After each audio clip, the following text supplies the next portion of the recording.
Hello, everyone, and welcome to a very quick, well, not so quick, it's actually incredibly long, bonus show featuring Tony Molina and Nick Woj, both two friends of the show, two people that have been on the show before in the past, two mutual fans of each other that I decided to bring together so we could have a conversation, and hopefully we'll be doing more of this on the show. I think we're going to call them splits, or maybe not. I don't know what we're going to call it. If you want to check out the first appearance of Nick Woj on the show, he's actually been on a few times, but episode 17, way back when, episode 264, and as I say, he was on a couple other times, I think, on various other episodes. And Tony Molina's classic episode is episode 198. But anyway, here is Nick Woj and Tony Molina. Oh, before we get into it, Nick wanted me to plug... Check out his soundcloud.com/WZERO, That is his SoundCloud where he puts up all these great mixtapes. Incredible producer. And so check out that stuff. Tony Molina told me he doesn't want anything plugged. So I'm going to plug it anyway. Check out Ovens. Check out Tony Molina's records that he puts out. He's a genius songwriter, even though he doesn't want me to do that. But fuck him. He's not here to stop me. All right. Sit back, relax, and enjoy Nick Woj, Tony Molina, and myself. Tony Woj, welcome to the show. What's up? Yo. Well, I kind of feel like this is like this new thing I want to do here where I just bring people together, like kind of collaborations. And I can't think of two people I enjoy talking about music with more than yourselves, and finding out, and knowing, I should say, that you're both mutual fans of each other's work. I just had to make this happen. I feel like this has been a long time coming, but I'm glad we can finally do it. So welcome back to the show, both of you. Fuck yeah, bro. Thank you, bro. Yeah, man. I appreciate it. Well, we are here. We're going to talk music. We're going to talk punk, and we're just going to see where it goes. But I kind of want to just talk politics, man. Let's just talk politics, bro, the whole time, bro. You know what I mean? That's all. I think that's all we should talk about, to be honest. The Green New Deal. Dude, discuss. Dude, we can talk politics and still wind up talking punk, like this is... No, I'm just kidding, dude. I don't want to talk about that shit. I know, but it's funny how it's like inescapable, like I can always find a way to connect it back to this thing, no matter where people take it. It's all like the other day I was interviewing Steve-O, and he's like, do you only like punk? Is that the only thing you like? And I'm like, I can connect punk to anything. Give me 2 seconds and I'll connect all the dots. Yeah, for sure. But anyway, guys, so what is... We're the opposite like that. If I find out something is like super punk connected, I get bummed on it a little bit. You say that, but I know it's kind of different. I know there's stuff. If I found out like, oh yeah, DJ Screw was in a fucking punk band when he was 13, I'd be pissed. Dude, how sick would that be if it turns out he was in a punk band? I love finding out that these weird things happen. Like finding out that like, Steve-O hung out with Logical Nonsense. Like that's...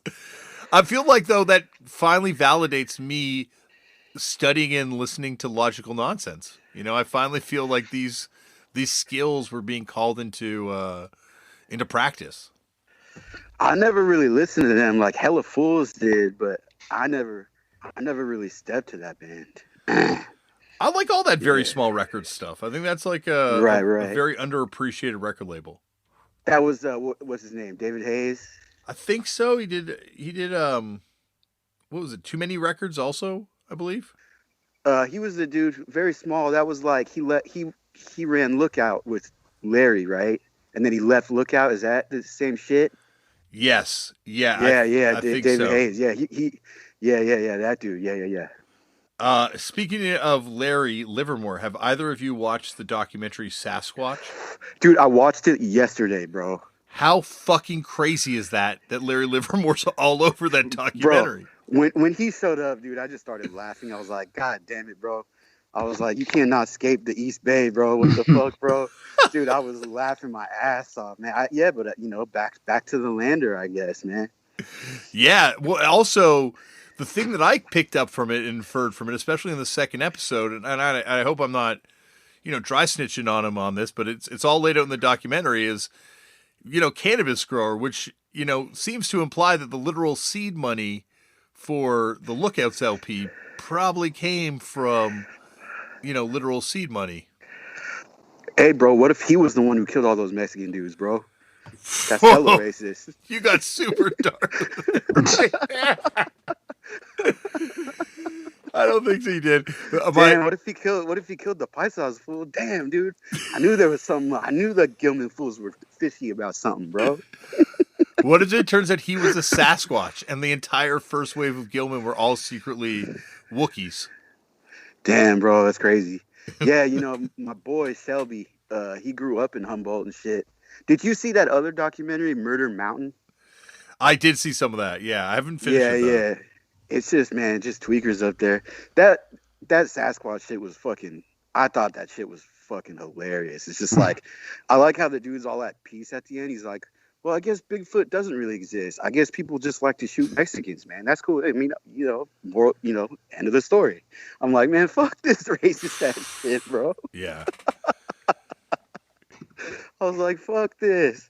But anyway, it was a I don't know. I like the hippie dudes. My boy actually knows. Do you remember when they had the what was that dude's name? Bobo. Yeah. The Bigfoot hunter, Bobo. My homie knows that dude. Really? My homie knows that guy. Because he grew up in Eureka. He plays in that metal band, Ulthar. Okay. And they're like I don't know, like death metal band. But he was like, he grew up in Eureka. And he's like, bro, the only shit that ever came out of Eureka is that fool Bobo and Mr. Bungle. What about Mr. Bungle doing a crucifix cover? Yeah, bro, they've been busting out the covers, man. Kind of seems like Patton is going back to some roots a little bit. Did you see that? Sorry, man, I'm not trying to hog the fucking... But did you see the Murder in the Front Row documentary? No. Yeah, I saw that shit. Yeah, bro. I want to make the sequel, bro, about the funk metal years in the Bay, bro.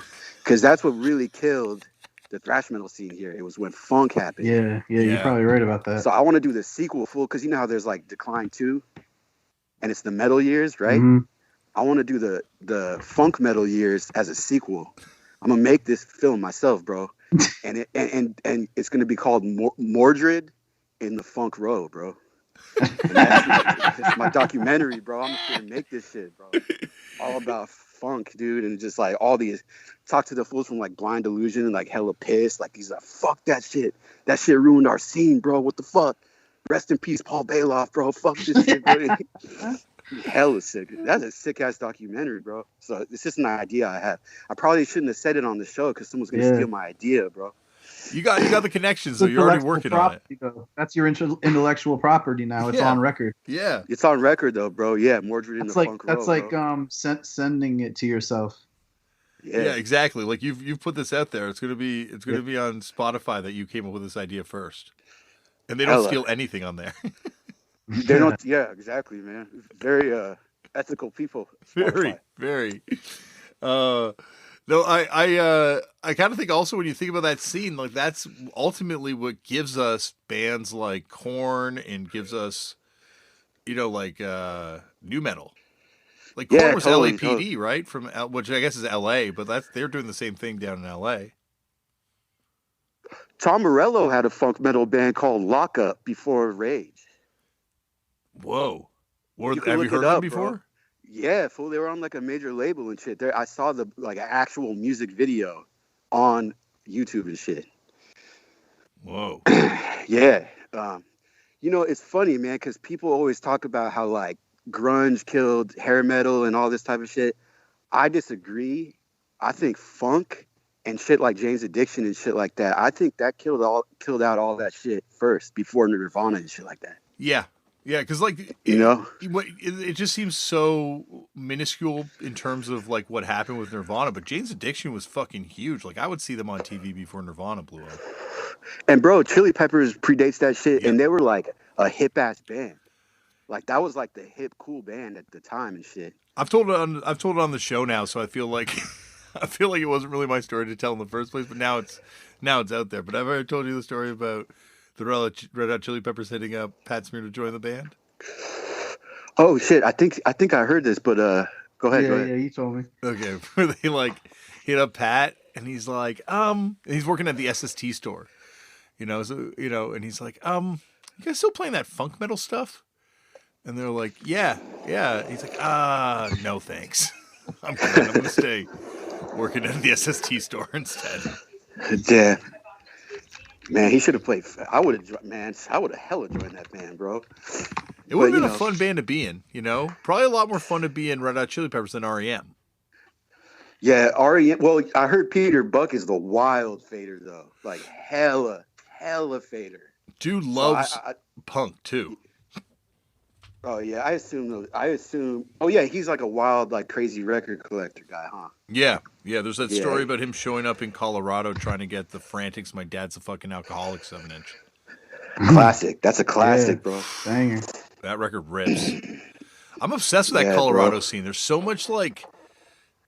many cool bands out of that scene, and it's not a huge scene, but they're all like real interesting and all doing sort of completely different takes on it. There's that comp that came out. I can't remember what it's called. Local Aesthetics, I believe it's called. That one. Yeah, I remember hearing that like years ago. I don't have it or anything, but I could see Pat Smear not surviving Chili Peppers though. Like, you know what I'm saying? Yeah. Like I have like that era of Chili Peppers. Like I feel like only two dudes could have came out of that unscathed, and I feel like Pat Smear might be a little too fragile. Have you read that Foo Fighters book? I think it was like the unauthorized biography of Dave Grohl that came out like 7 years ago or 8 years ago. Nah. There's all these stories in it where there's a story where he shows up to the airport with like nothing, just a passport, and that's it. Like no clothes, nothing in a bag. He's just like, this is how, and it was like a 2-month tour. And that's like fucking the first time Cold World took Arthur to Europe. He showed up like at the airport, and he had his guitar, and he had like one of those like shitty like canvas backpacks that you get at like the army store. That's like floppy. You know what I'm saying? There's like no structure. Hella.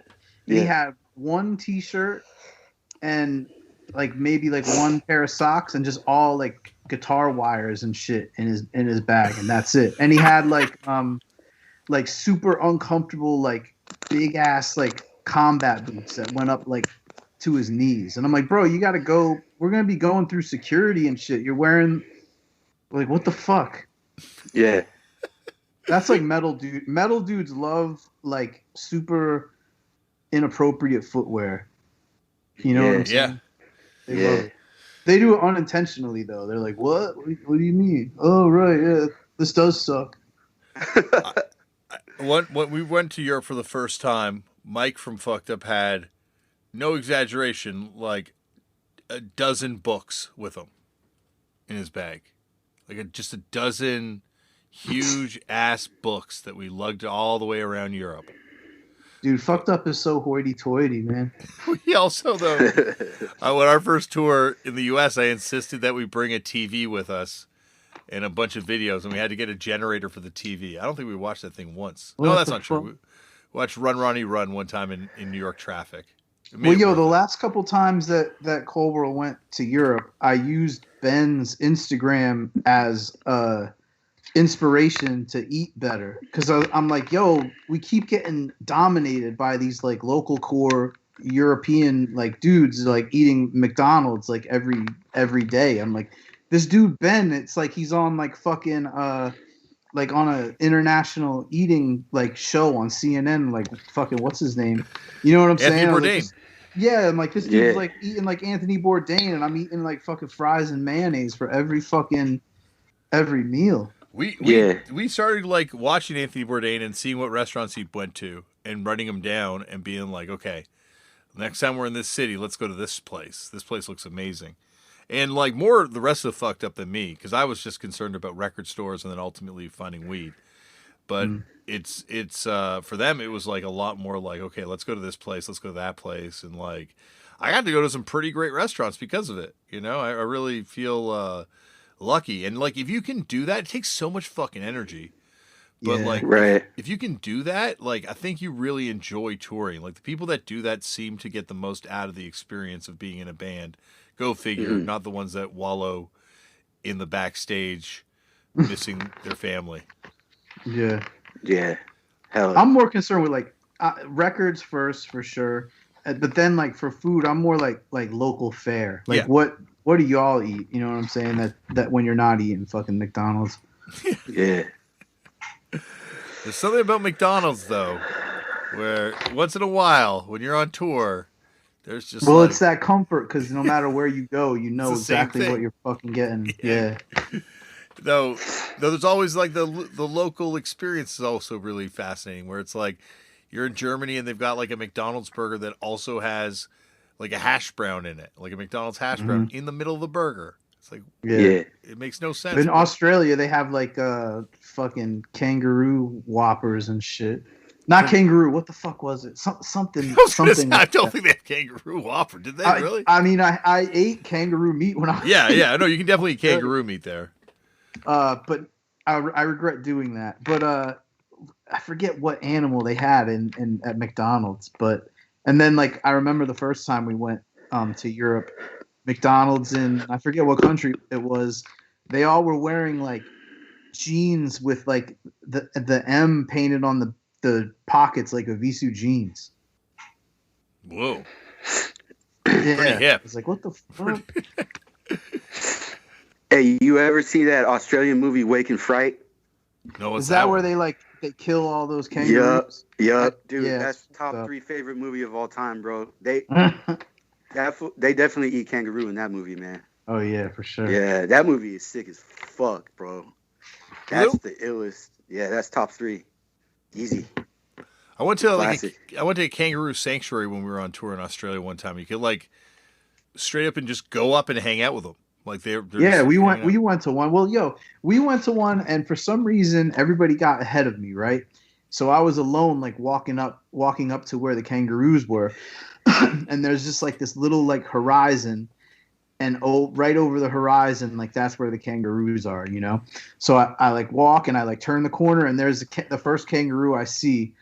He's like laying like on his side like a dude, you know. Yep. Dude, this kangaroo was like the dieselest kangaroo I've ever seen in my life. It was like the Arnold Schwarzenegger of kangaroos. And I turned the corner and he was like sitting there like, you know, like leaning on his like arm, like chewing on something, like looking at me like, yo, what's up? You know? And I'm like, oh, it was like Debo but a kangaroo. And I like I almost shit my pants, dude. So I like walked all around him because I was afraid that he was gonna fuck me up. Plus I was alone. Like the other dudes were like, you know, if I was with them, like I'd feel like okay going up to him. You know what I'm saying? But then I like went and found everybody and like I saw that the kangaroos let you come up and chill with them and shit. So then on the way out, I was like, you know what? I'm gonna fucking pet this kangaroo and prove to myself that I could overcome Debo. And I Damn, did. bro. Yeah. And they put you in an kangaroo, armbar. Yeah, I heard they can fuck you up hella bad. They box. They fucking box, bro, for real. Yep. Yeah. You can watch all the old videos of it, like the old newsreel videos, and like they're beating the shit out of people, which is fair play, you know. So they should. Good Yeah, luck. hella. I would love to see a kangaroo beat the shit out of someone in a fight. Yeah, Like hell yeah. pounding, jumping on them, Sick. using the tail. It was just, you know, I mean, that's like my fantasy. That's like an Earth. Put that to an Earth Crisis record. Yeah. That's my entertainment. Hella. Yeah, it's cool if there was a video like you know that one. It's like a everybody gets hurt compilation video of dudes like quadruple like spin kicking and shit for like 6 minutes. Just Yeah. make like a remix of that, but it's just kangaroos fucking humans up. Yes. Hella, dude. Do you remember the Scrape video by Unsane? Of Yeah, course, the skateboarding. classic, bro. Yeah. That was a staple, man. I remember when it like came out, it was on MTV2, Mm-hmm. and I put the VHS in that, and I fucking recorded it, and I just watched it hella You know what over and that is? over. That's a Buzzbin classic. Well, Yeah. you got Much Yeah. Music. You all didn't have Buzzbin. No, we had Right. No, we did. It was called Buzz Clips here. no. He meant us for in Canada. Canada, yeah. Oh yeah. We had Buzzbin full. Yeah. Oh yeah, you We guys had had Much Music. we had Yeah. choice cuts, they called it, but Much Music would always kind of like. See, the Off thing was, MTV. well, but the thing was, Much Music was so much cooler in the beginning because it kind of predates MTV. Oh yeah. Uh-huh. But then it's just started following MTV. But like, yeah, in the beginning, like when I worked there, going down the archive, we had a 3-camera full show of Black Flag playing in like I think '85, and we had Wow. like a full Dead Kennedys show shot with multiple cameras. Like, because they would just go to all these shows. They would literally shoot everything at one point, like that happened. Well, what's the isn't that one thing for MTV where it's like GBH? It's called like Punks and Posers or some shit. You ever see that? No. Nah. Yeah, it's really sick. There's little like segments in between songs where like they interview the crowd about being punk and stuff. Yeah, it was MTV. I'm looking it up now. Yeah, it was like Dickies and GBH. It was like a special. It's ill. I gotta watch that. No, because in Much Music they would have like the Beastie Boys when like they were like shilling for Paul's Boutique, and then they had them when they were doing Check Your Head came out, and like they would have like I remember going there and seeing Iggy Pop interview or Henry Rollins interview Iggy Pop one time, and like they just had all this cool shit there. Like, you know, they do profiles on Pansy Division and stuff like that. Hell yeah, bro. But like at a certain point, it really, I think when TRL happened, that's when it was like really pivoting to be like, okay, just try and be just like MTV as much as possible. There used to be this show on MTV, and I'm like an MTV nerd, sort of. Like once a year, I'll like torrent or like look at one of those like weird non-YouTube video channels, and I'll watch like the first like 5 seasons of The Real World, like with original tape rips, so like the original music is in it and shit. But there used to be this show where MTV would like, you know, you'd send them a thing and be like, hey, this is what I do, I'm a cool kid or whatever, and they send you a fucking video camera for like a month or a week or some shit, and you videotape what you were going to tell them you were going to tape, and then they'd edit together and make like, you know, a segment in the show. And like the one was really ill. It was like the one dude was like a jungle drum and bass, like, you know, promoter or whatever. And it was like shit like that. But there was one where it was like New York hardcore dudes. And the one, I know that like there was a thing where like a dude like broke his neck or something at a Life of Agony gig. But there was another one around the same time at CB's, and I think they were like at that show, and they like videotaped that show, and it was in the show. Whoa! Do you guys remember? Anybody remember that Was it at all? called True Life? No, not it at wasn't all. True Life, right? No. This was before that. This was like, you know, early 90s, probably like 91, 90, 93 maybe at the latest. No. But you remember, because you're an MTV historian, then do you remember that Straight Edge special that MTV did with Earth Crisis and I saw that. I was on a school trip to Corning, New York, and the same day I did a bunch of chewing tobacco. Like, did you do chewing tobacco? I guess we all took chewing tobacco. I don't know what you do with chewing tobacco. We consumed it, and a double quarter pounder. Vomited all over the bathroom and watched that Straight Edge special, and I really think that led me to go on edge. Well, there was one that was like on like 2020 or 60 Minutes or some shit. This was definitely an MTV one, I think. Okay, because that one had Earth Crisis, but it also had 10-Yard Fight and In My Eyes. We like anytime they did anything about Straight Edge in Canada, it would be like the most random people. Like people you'd be like, who the fuck is that kid? Like what the hell are they talking about? Like, 'cause, you know, there's no way Chokehold would have done anything about straight edge back then, and Yeah. Right. we didn't really have many other options up in Toronto. Right. So it was Hey, fools. Hey, give me a second, man. I got. Can you guys hang on one second? Yeah. man? Yeah. Go ahead. I'll be right back. Hey, man, Capitalist Casualties ain't just a band, bro. It's a lifestyle, bro. dude. Rest in peace, Sean, bro. Rest in peace, Sean, man. Rest in That's peace. That's my favorite hardcore band of all time, dude. Objectively, obviously not the greatest, you know what I mean? But like for me personally, man, like that's my all-timer. Always, bro. My favorite fucking hardcore band ever, bro. I mean, they're just classic, bro. You ever hear that 87 demo they did? Oh, bro. You know what? What's Fucking Jeff and the old drummer Matt Martin, they had a thrash band in like 85 with the fools who ended up being in that North Bay thrash metal band Schizo. Oh, I can't remember. Like, yeah, dude, and the shit is fucking sick. There's a rehearsal tape, and I saw someone like bootlegged it, like kind of like authorized, like low key authorized, like to put out the tape recently, like Mad Limited, like some fool. I saw it on Discogs, and there's like one song on YouTube, and I heard that shit, and it's sick. It's just like old school thrash, like bass style, but it's like hella shreddy and hella fast. And it's like, I didn't even know those fools were doing that shit like back then. Cause I always assumed that, their whole thing was like, they liked DRI and like MDC, and they used to kick it at the Vats and all that shit in the 80s. Yeah. And they were influenced by like, the Texas bands that moved up to Frisco cause they were hella fast. Right.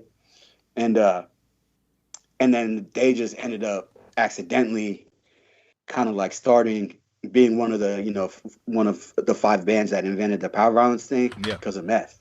Anytime you ask those fools, how come you guys played so fast? They're like, meth, bro. Meth all day.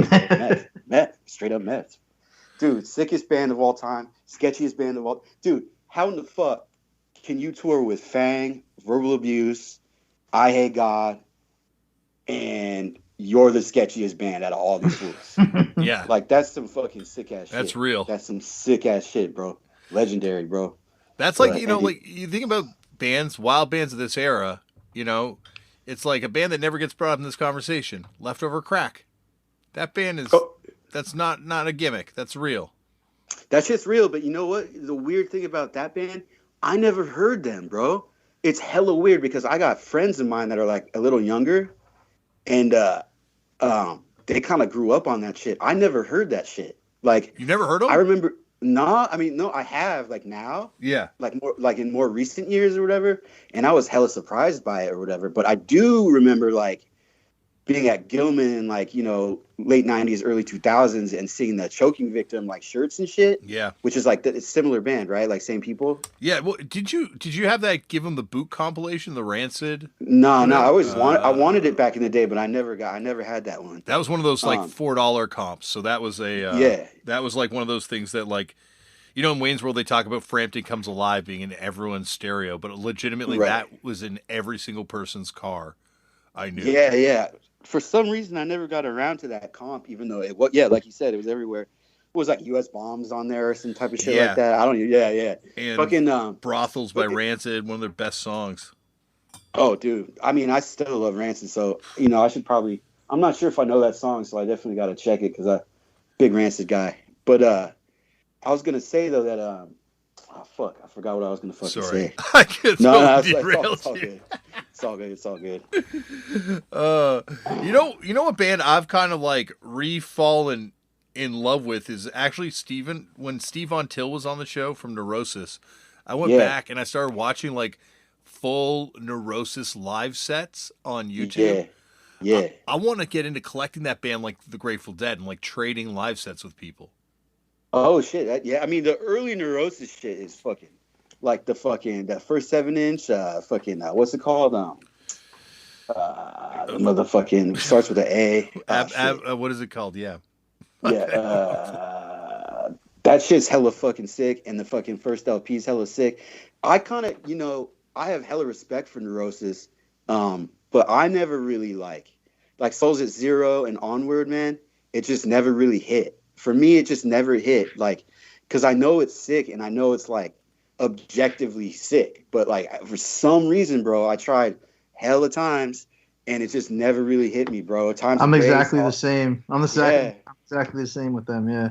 yeah. I can I mean, see that. I can see that. I don't yeah. know. I think for me, it fills that place that normally people would fill with like, I don't know, like I guess Led Zeppelin or Pink Floyd or something. Like that's the Yeah. space I let it occupy for me. Yeah, I mean, everyone said it's like hella slow and heavy or whatever, but I'm like, I got the Melvins, bro. I'm chilling. You know what I mean? Like, I'm good. Like you know what I'm saying? Like, I don't know, man. It's like, uh, but I know it's completely different because they got, keyboards and they're like more atmospheric or whatever. Bro, I just found out the other day that Scott Kelly did an album. I don't know if this is true, so maybe you guys can fill me in, but I heard that this fool Scott Kelly did a fucking album full of Towns Van Zandt covers, bro. Bro, I'm sure he did. oh my God, bro. Hey, yo, no disrespect, all respect to Neurosis all day, but yo, that's definitely something that I will make sure I never hear. I'm not interested in, you know what I mean? No, but like, I'm not really interested in hearing anyone do Towns covers unless it's like his own people, Rex Bell. He like does like country shit on the side too, though, right? Like he has a whole other like fucking thing. I saw him do it. It was know. awesome. Really it was know. heavy as shit. It was fucking. He is like. Have you read that history of the Bay book? Nah, I watched the documentary, but I didn't read I want to check out the book, bro. Dude, I bet you they. Yeah. I was gonna say all these oral history books. Go back and reread them because the history of punk that they give is so raw. Like, it's a different era, so people are like the stuff in the Darby Crash book does not paint a very flattering portrait of him. And by right. And same in this the Screaming for Something Better, like the stuff about the beefs between some of these bands and stuff like that. It's fascinating, but the Neurosis chapter and the stuff about Scott like is fucking harrowing. Like that chapter is a heavy chapter in that book. Man, yeah, I mean, I always thought they were like one of the more interesting bands. Also, a huge like the early stuff, huge influence on the West Bay, bit like West Bay Coalition, all those guys.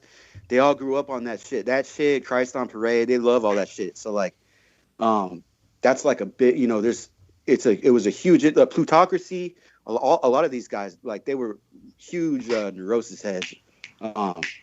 Early on and shit. With the early shit. I think they even fuck with the fucking Souls at Zero, like the slower, like later, like fucking atmospheric shit or whatever you want to call it. When you talked to Steve Von Till, did he bring up his old thrash metal band Transgressor? Yeah, I brought up Transgressor for sure. Yeah, I've heard about it, but I've never heard that shit. It's not on the web. Someone sent me a copy of it that they said, someone sent me a photo of their copy and said, like, I'm going to try and digitize it so I can send it to you. But if I get it, I'll pass it on to you. But yeah, no, I have not seen it. And what about that Tribes of Resistance 7-inch? Do you remember that? No, I don't know what that is. That is some deep prank record stuff. I think it's like prank. It's in the first 10, I believe. Shit. And he talks about it. It was like his band he did before he did Neurosis, where he like self-released. It's basically what Transgressor turned into. And, shit. And it almost sounds like his tracks on Neurosis. Like it's really weird because like if you took, and it's more proggy, so it's like if you took that 7-inch and crossed it with the first Neurosis record, it's kind of what you get with that second Neurosis record. Oh shit! Word. It's awesome. It's heavy. It's cool. Man, you know who I hella fuck with though? Asbestos Death, bro. That shit is sick as fuck, bro. You fuck with that shit? The pre-sleep. Yeah. I mean that's I think Steve Antilla is from San Jose too, so there is a connection there because those fools are hella San Jose too. Yeah, Asbestos Death toured too, right? Like they got around as a band. Yeah. I think they were they on Alchemy? I don't know. That's what I was just wondering. I don't think they were one of the Alchemy bands because I think the Alchemy bands, it's Clown Alley, it's the Melvins, it's Virulence, Pre Fu Manchu, Poison Idea, obviously. Yeah. RKL. What a murderer's row of like bands there too. Sacrilege, the other Sacrilege, not the Canadian one. Right. And fuck, that's who else. And also, how wild is it that Clown Alley? It's Shirley Temple's daughter's band. Bro, did you see that picture? I'll text you the picture. There's a picture I found online of of uh, of her with the Beatles when she's a kid. Whoa. Of Lori, yeah, of Lori when she's like, like 8, 9 years old. Wow, that's fucking awesome. She's like a dream interview. Oh, bro, yeah, I think she's mad elusive. Like, Yeah. I think, you know what I mean? I mean, we all know the whole history and stuff, and so she got cleaned up, and I think she's just like done with the music. Like, she started a whole new life kind of thing. You know what I mean? No, for sure. Yeah, yeah. The stuff in Everybody Loves Our Town, which is the Seattle oral history book. Oh yeah, dude, bro. That stuff is amazing about her living at that house. Yeah, man. Yeah, like that book. Hey, man, bro. I'm gonna say something about that book real quick, bro. What's fucking that? Candlebox is the most clowning ass band Dude. of all fucking bro. This fool Madonna wines and dines these fools, tries to sign them, and then Madonna tries to step to the fool, and she's like, "Yo, come stay the night with me," and the fool said no to Madonna, bro. What the fuck? It's like everything you've ever done in your whole life is wrong. You feel me? Like you are a dumbass, bro. But you know what? I feel like I kind of feel for those dudes because it's like, man, everyone hated us, bro. Like they're hella honest about it. They were like, man, we got clowned on so hard. People still clown on us, and it's hella funny because my boy Peyton, his uncle, is in Candlebox, and Peyton played. I'm not sure if he still does, but he was in that band Gag from Olympia. Oh yeah. Yeah, his uncle's in Candlebox, and he's like, for real, dude, my uncle, man, yeah, that fool, man, I don't know, man. People, like he got hated on a lot, bro. It seems like that's a scene that would have like had a lot of hating going on. Like a lot of they hated Alice in Chains too, right? Like they clowned Alice in Chains, I know. Yeah. Well, I mean, did they clown them because they were like a glam band first, right? Yeah. So maybe they got dude. Is it true? It's been a while since I read the book, but I vaguely maybe I just made this shit up because I like making shit up and I like kind of like making fan fiction of like fucking music shit. And you know what I'm saying? You're not alone, my friend. Yeah, bro. Dude, I got this whole fan fiction thing I'm doing about The Sopranos that involves like E-Town Concrete and fucking Fury of 5 and all these Jersey fools. Yo, but anyways, that's a whole other conversation. But I did the Japanese dude, like the original bass player at Soundgarden, did he quit the band because they kept telling Chris Cornell to stop ripping his shirt off on stage? And then they're like, stop doing that, fool. That's kind of weird. And he kept doing it. And he's like, that's it. I don't want to be in this band anymore. Did that actually happen? I'm trying to remember why he quit. It might have been, I think it was because they were going more rockish, and they might actually bring that up as an anecdote. I can't remember exactly. I got to reread that book because that book was amazing the first time around. Yeah, it's incredible. Hey, did you read the Mark Lanigan, though? The Sing Backwards and Weep? No. Bro, you got to step to that shit ASAP, bro. That one's incredible, bro. Like I read the Lanigan one, and then I was like, oh man, I want more. And so I got the Everybody Loves Our Town, and man, I love all those stories. Here's the thing about those books, though. Like you were talking about the Darby book, and I also think Please Kill Me is this way too.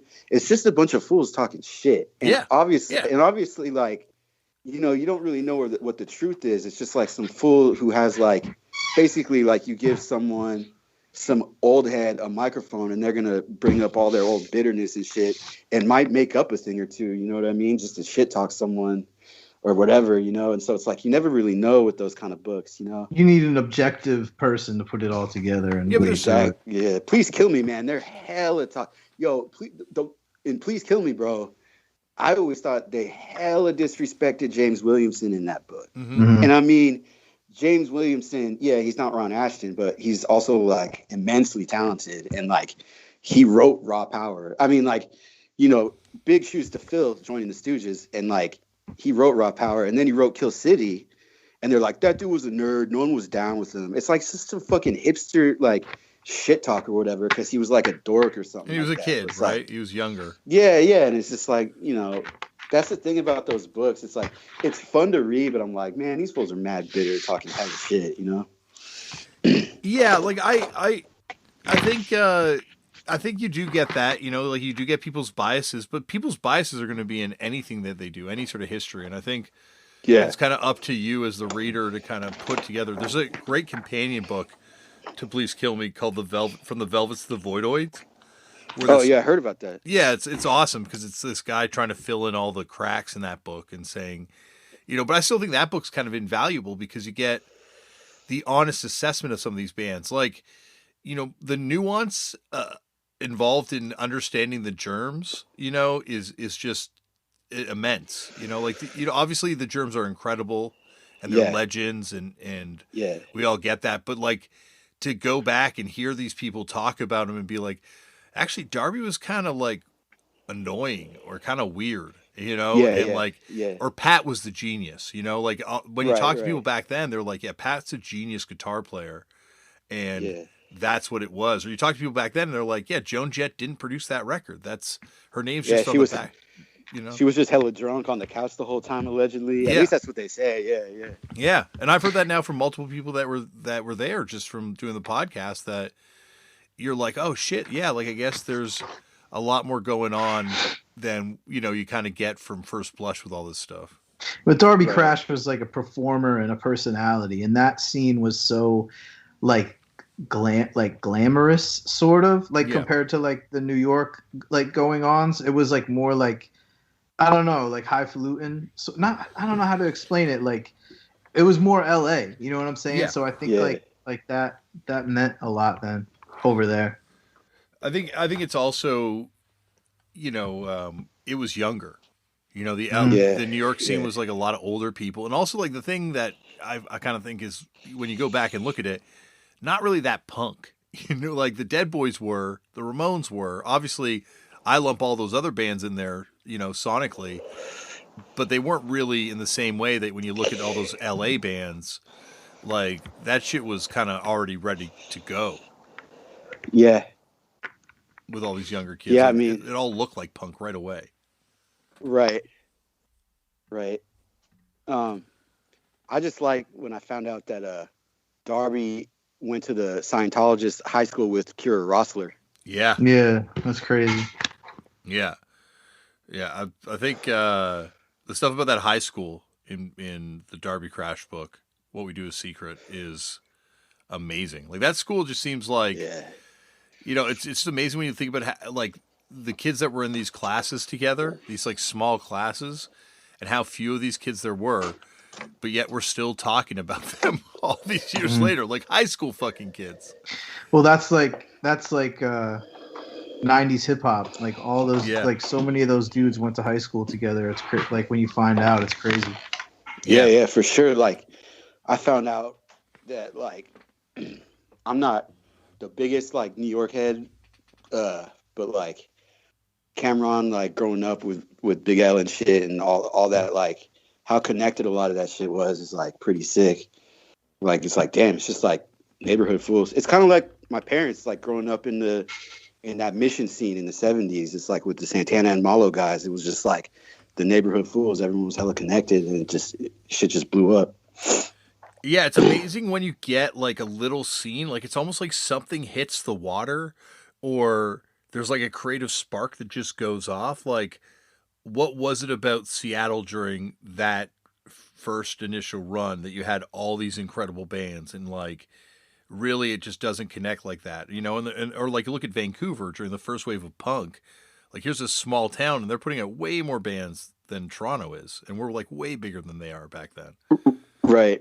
You know, like there's just these scenes where when it just takes, it just like, like it no wonder it's connected, because it's almost like, I don't know, like this sort of mutual inspiration thing that just happens where people are just driving each other forward creatively, and you end up getting a little scene. Yeah. California is really intriguing to me in that way, because it's so foreign to me. And when I hear, you know, like every time you go to England, like all you hear is English people like fucking talking about each other's accents. And you're like, these motherfuckers are obsessed with their own accents. It's fucking crazy. It drives me up the wall.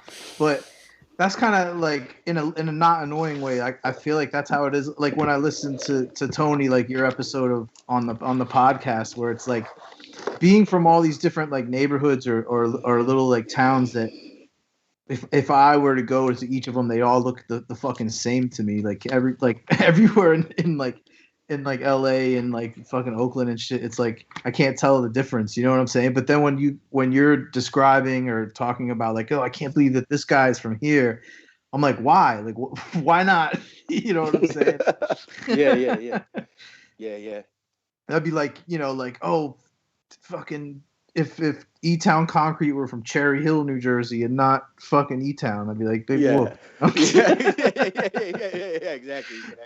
But it kind of like ties back to how like I was so late on like power violence and so much of that shit over there because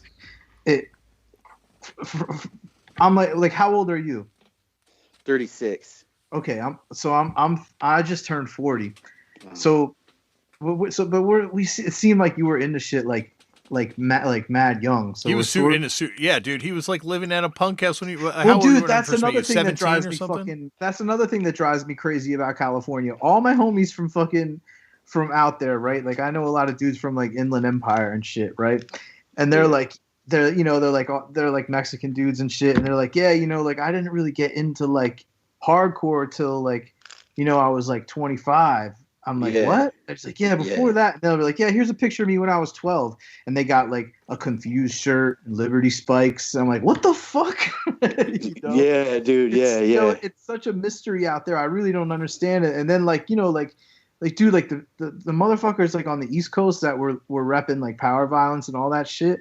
They were nerds. You know what I'm saying? Yeah. So it was like really hard to like, I never knew that these bands had this like interesting aspect to them. Like, for the most part, I never even really checked them out. Like, I fuck with Spaz a little bit, Monster X, and a couple things here and there, but I never realized, how sick it was till way later, just because I didn't really get the context of all of it,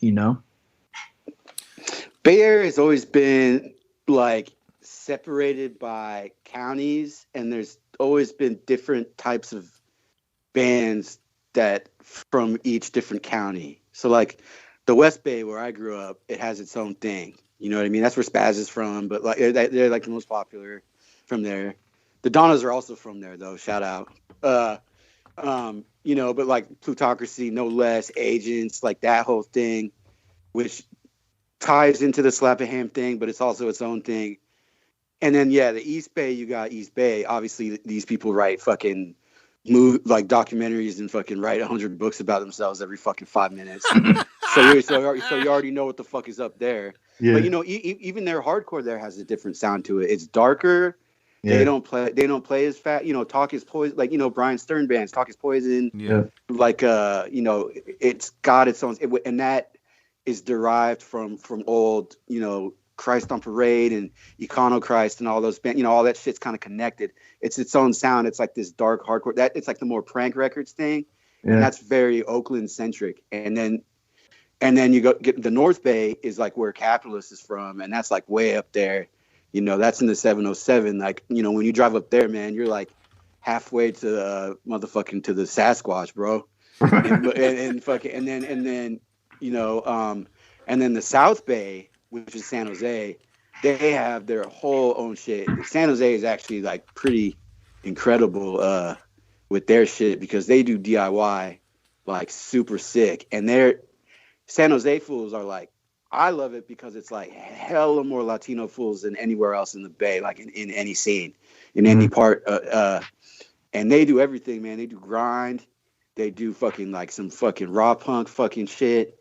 They got fucking like indie pop, like some Tiger Trap shit, but they keep it hella DIY and they hella keep it there. Like a lot of those bands aren't interested in like a lot of bands, and this is something the West Bay was never about either. A lot of bands, they think, oh man, we got to get out of here and we got to get a show in the city, or we got to really get a show in Oakland. I always liked when there's like little scenes, like little pockets, and these fools just kind of keep to themselves because they like what they're doing on their own. Like, because I always thought it was fucking bullshit to be like, fuck yeah, we gotta play a Gilman, otherwise no one's ever gonna hear us. That was always the West Bay was never like that. We were always just like, nah, we do our own shit. It's West Bay, and just we repped it like because it's our own thing. And so I think that might be a little bit what you're talking about. A little bit like the Bay is kind of. Well, you know what? I think it's like it's geographic because everything is so spread out there. You know what I'm saying? Like it takes as long for you to get, you know, to a place that you're describing as it takes me to go from, you know, here in Philly to New York City. To New York, right. Yeah. Right. So it's really like things aren't really separated like that here. Here it's more separated by style, you know? Oh no, it is here too. That's the other thing I was gonna say. Like growing up, as a teenager, I was always more on the Maximum Rock and Roll side of things, which is like, I suppose, like more punk oriented and stuff. Sure. And then you had like my friend AK, he was in that band All Bets Off, and they were playing, you know, shows with all the New York hardcore bands. So like they were playing with Earth Crisis, E-Town, motherfucking Madball, you know, Scarhead, all these bands. And those scenes didn't really intersect. And so that's another division of the Bay there too. Like, you know, a lot of the dude, like the more like windbreaker type fools, they weren't really fucking with like white dude with dreads at this dystopia gig. You know what I'm saying? Yeah. Like so the shit was like separated there too. And so like, you know, there's just mad like, but I think, yeah, so it's separated by style here too. But I think, you know, I feel like if you're talking about New York, I feel like the difference there would be like a CB's Matinee or an ABC No Rio, like kind of thing, right? That was the division there, right? Yeah, Like definitely. Yeah. Well, where I grew up in New York, where in Wilkes-Barre, it was like we had, you know, the heavy ass, you know, thugged out dudes, and then there was like the more like DIY, like emo, early screamo, you know, like super PC dudes, and they were into like, you know, they were into power violence and that kind of stuff, but they were more like abolition style. You know what I'm saying? So there wasn't really like, that's why I feel like I was late onto like the more punk side of things, because I didn't have like, no one was really handing that stuff down to me. I had to kind of find it myself later on, you know? Yeah, I mean, growing up here was whack. The same thing happened to me, and it was whack because it was like, it was not okay to listen to certain things. So I heard some fucking like crucial like shit that I should have heard when I was 16 that I didn't, because fools would be like, nah, you like, it was okay to listen to the first Madball 7-inch, and it was okay to listen to the first two Agnostic Fronts, but everything after that is like mosh metal, and that's like macho shit, and fuck that. Like that's the way it should be. God damn it! But it was like that, man. I couldn't listen to Integrity when I was a kid. I'd ask about it because I'd always hear the name. But people would be like, "No, it's like One Life Crew dudes, like those dudes are racist." After the OLC riot, yeah. And obviously, I'm a little kid. I didn't know about the riot that happened or anything. But I didn't know who One Life Crew was. All I knew was that Charles Bronson made fun of them on a track. You know what I mean? Right. And like, so, like, you know, and so I heard Integrity way late. And then when I did, I was like, holy shit, it's one of my favorite bands of all time. I mean, you know, like as far as the records themselves, you know, like the first four or something, you know? Yeah. So yeah, dude, like all the heavy, like, you know, any the Cold as Life, like, dude, Life of Agony even, dude, like all that shit. It was like, no one said you're not allowed to listen to this stuff, but it was like implied in a way. It was like, no, we're like, you know, I have, you know, friends that were like, hardcore died in '83 type shit. You know what I mean? Yeah. And so, like, you know, there was more of that mentality. Like, I heard the Neos before I ever heard fucking goddamn Satisfaction is the Death of Desire. You know what I mean? Right. So it was just like this weird thing here. I think punk has a stranglehold on the Bay, even though we did have that fucking wild ass, crazy ass, beat down ass shit here. It's just that, like, I was not aware of it for the most part as a kid, and then when I did become aware of it, people were like, "Stay away from that." Yeah. You know what I mean? But now I like all of it. The thing that I always talk to my friends about is, and I feel like I've talked with this to Damian quite a few times, is just like, oh, like over here, like like in like the late '90s, the big thing was Youth Crew, like the whole straight edge thing, and like where that crossed over with the tough guy shit. It's like that was the big turning point here. You know what I'm saying? Like, right. That was, and then like by then, like, we also had, we had Tear It Up in the mix. We had Down in Flames in the mix, and like those bands would play Wilkes-Barre all the time, and we'd see them, and like we liked those bands, but at the same time, like the whole bandana thrash thing was like getting like mad like formulaic and like also like completely goofy. You know what I'm saying? And like, hella, dude. I was an idiot. I was a young kid, so I was stupid. So like to me, everything had to be like serious. So if I saw somebody having like too much fun, it would like turn me off. You know what I'm saying? So and like I feel like that's how maybe like that kind of turned me away from power violence too, because of the way that it was like portrayed over here. But you know what? When I lived in New York for a year in like 2000. I went to school there, and I worked at Tower Records. And the guitar player for Disassociate was the fire at Tower Records. And I used to always see him, and he'd wear like, punk shirts and shit. And I knew he was in that band, but he never would talk to me. Kind of like sunned me a little bit. Damn. So there's my East Coast power violence time. They were like weed grind. Hold on, they were like more like weed grind or some shit. Like I remember that. It was electronics too. They had some power electronic stuff. Yeah, like towards the end, and then also like when I went to school, this one dude was in my class. His name was, I want to say his name was Gil, and he played in what's the band that had a split with the Slight Slappers? Short Hate Temper. Short Hate Temper. Yeah. From San Antonio, aren't they on right? the El Guapo comp? Yeah. Yep. I think they're from San Antonio, right? Yeah, I asked Timmy about them, and he's like, yo, they're a little before my time, and they were like, kind of like ill dudes. I never knew them, but I remember the dude Gil. Like we were like the only two dudes in the hardcore in the school. It was like a audio engineering school, But he was like, way ahead of me. I was into like 10-yard fight, dumbass shit like that. But we would hang out anyway, and he was like, yo, he looked like a model or something. He was like a tall, dark, and handsome like Latino dude, and he was like partying and shit because he's like an ill dude. So we'd get Indian food, and he'd be like, yeah, dude, last night I was like did like all this coke with this hot ass model, and it would blow my mind, because I never knew anyone who did something cool like that before. Shout out to Gil from Short Hate Temper.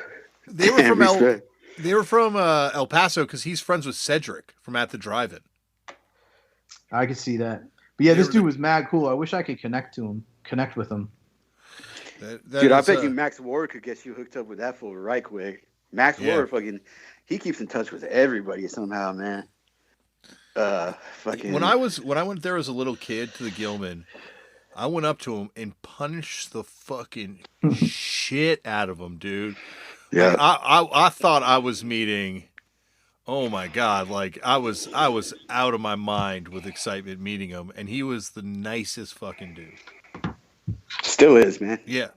But just like to be like that guy back then, because like, you met Fat Mike and it sucked, you met like a lot of these people back then, and it was kind of like, you're not that great. Even in hardcore, there were people that you'd meet like, and you'd be like, oh wow, that's what that person's like. But he was so wicked, and yeah, still a rad dude.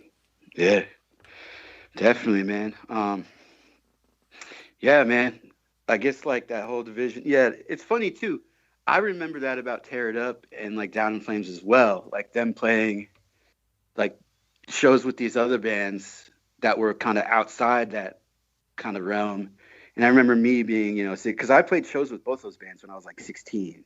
And like I knew some of them. I didn't really know the Tear It Up guys, but I knew the Down in Flames guys. And like I remember being kind of confused. I was like, wait, I thought there's supposed to be like this division between this and that, Mm-hmm. I think that's what's cool about now is that like time has passed. So um, I think people can just like, and whatever records hold up, like any like kid could just like get into any of it. Like a fool could listen to Cold as Life and Crossed Out now. You know what I Yeah. mean? Like Yeah. that's fucking sick.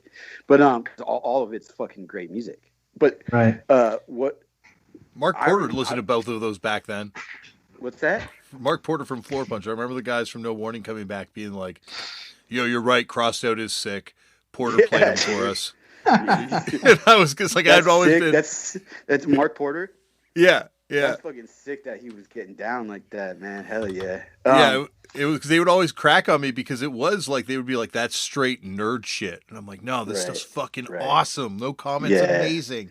Right. And they'd be like, "No, that's nerd stuff." It's funny when you go to like, because you can't understand the nuance of something until you're in that place, you know? Because I would be obviously to this day, I love Burning Spirits hardcore, and I love Japanese hardcore like that sort of like that. Particular representation of Japanese hardcore, because obviously it's a very huge scene. And, here that stuff's like appreciated by people that are like maybe a little more nerdy about hardcore.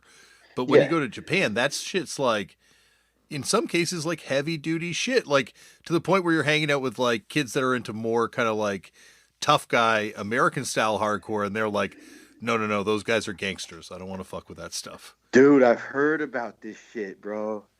I've heard that a lot of those bands, Japanese bands, bro, they got connections, bro. I heard shit all the way up to like even old school, like SOB and stuff like that. Like, there's connections, bro. Like with some real fucking shit in Japan.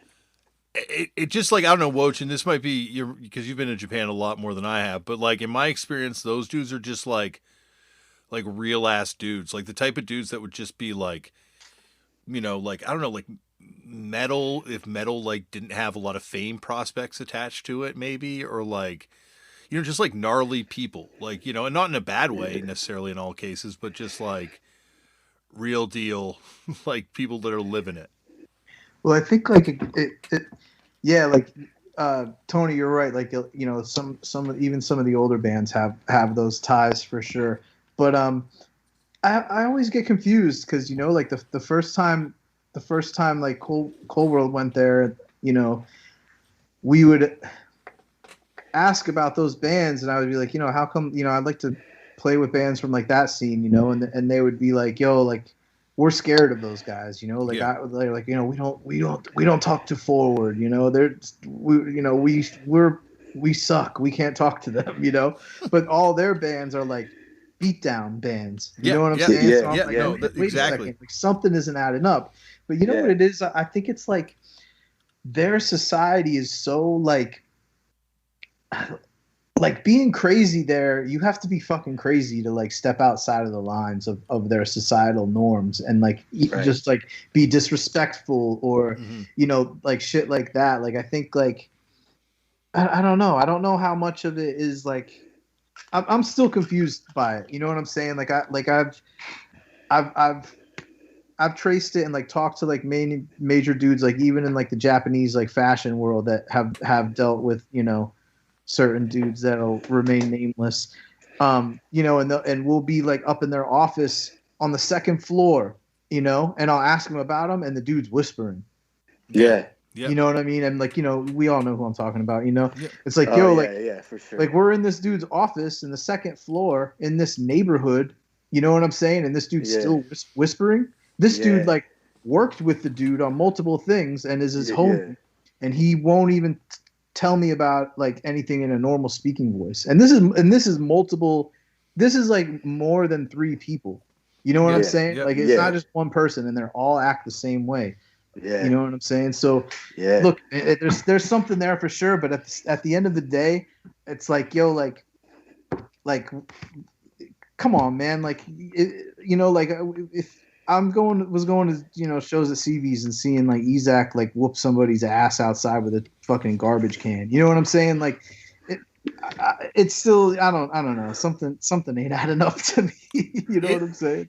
It's like, but it's, in much in the same way as the people here that are living it, do, like they're living it, you know, like it's not like you're saying, it's not like a weekend thing, and like these Yeah. people are standing out 24/7, and yeah, like there's bands that you bring up and it just shuts down the conversation.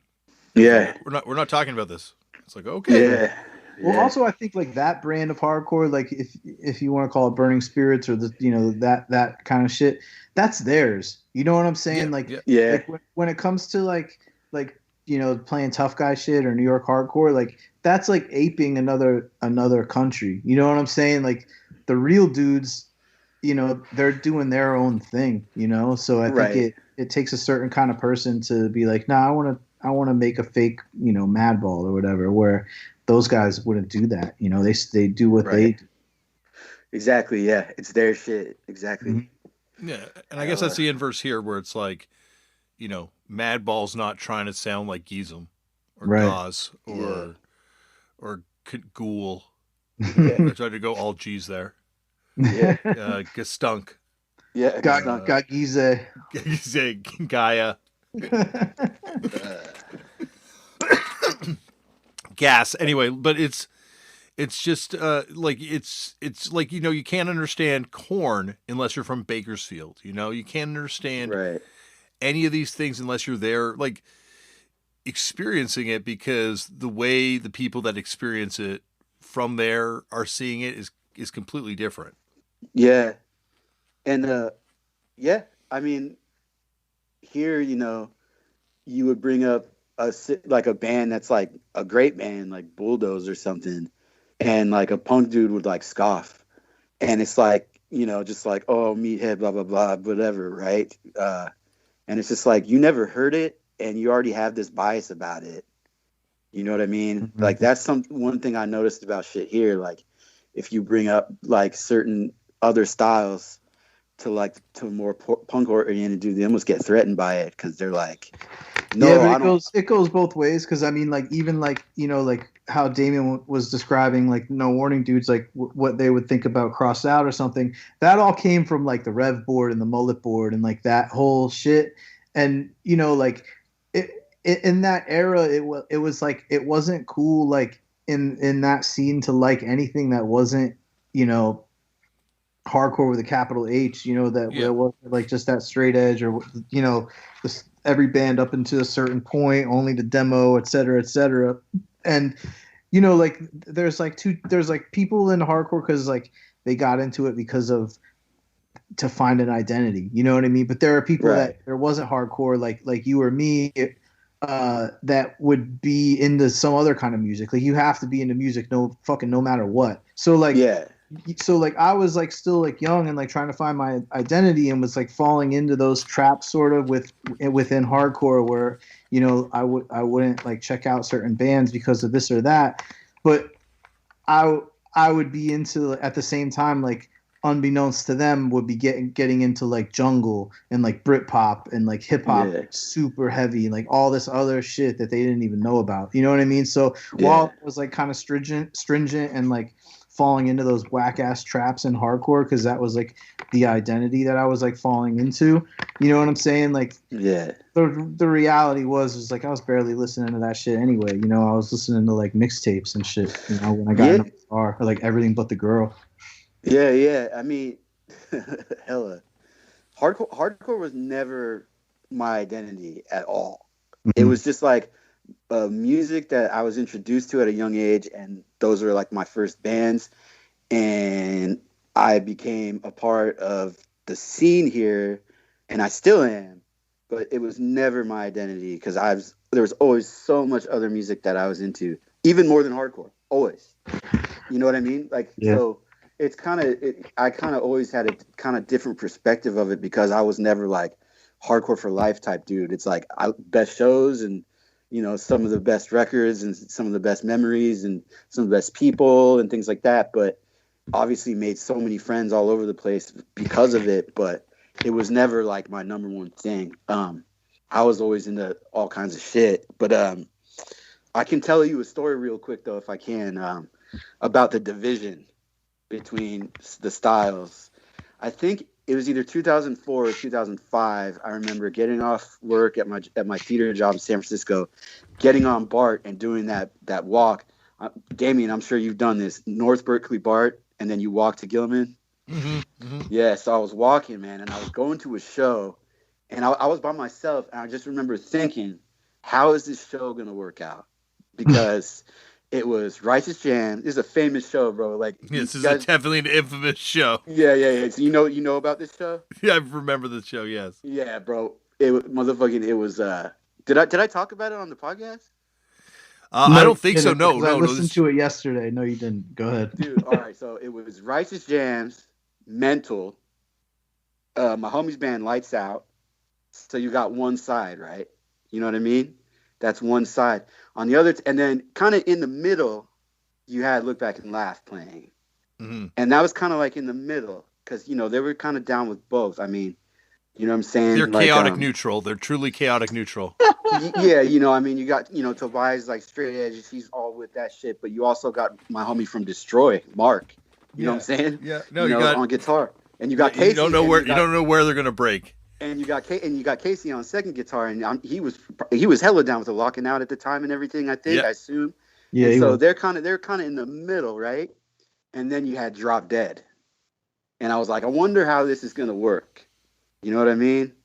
And sure enough, bro, biggest brawl I've ever seen in my fucking life. Punks against Hardcore Fools at that show. It was fucking.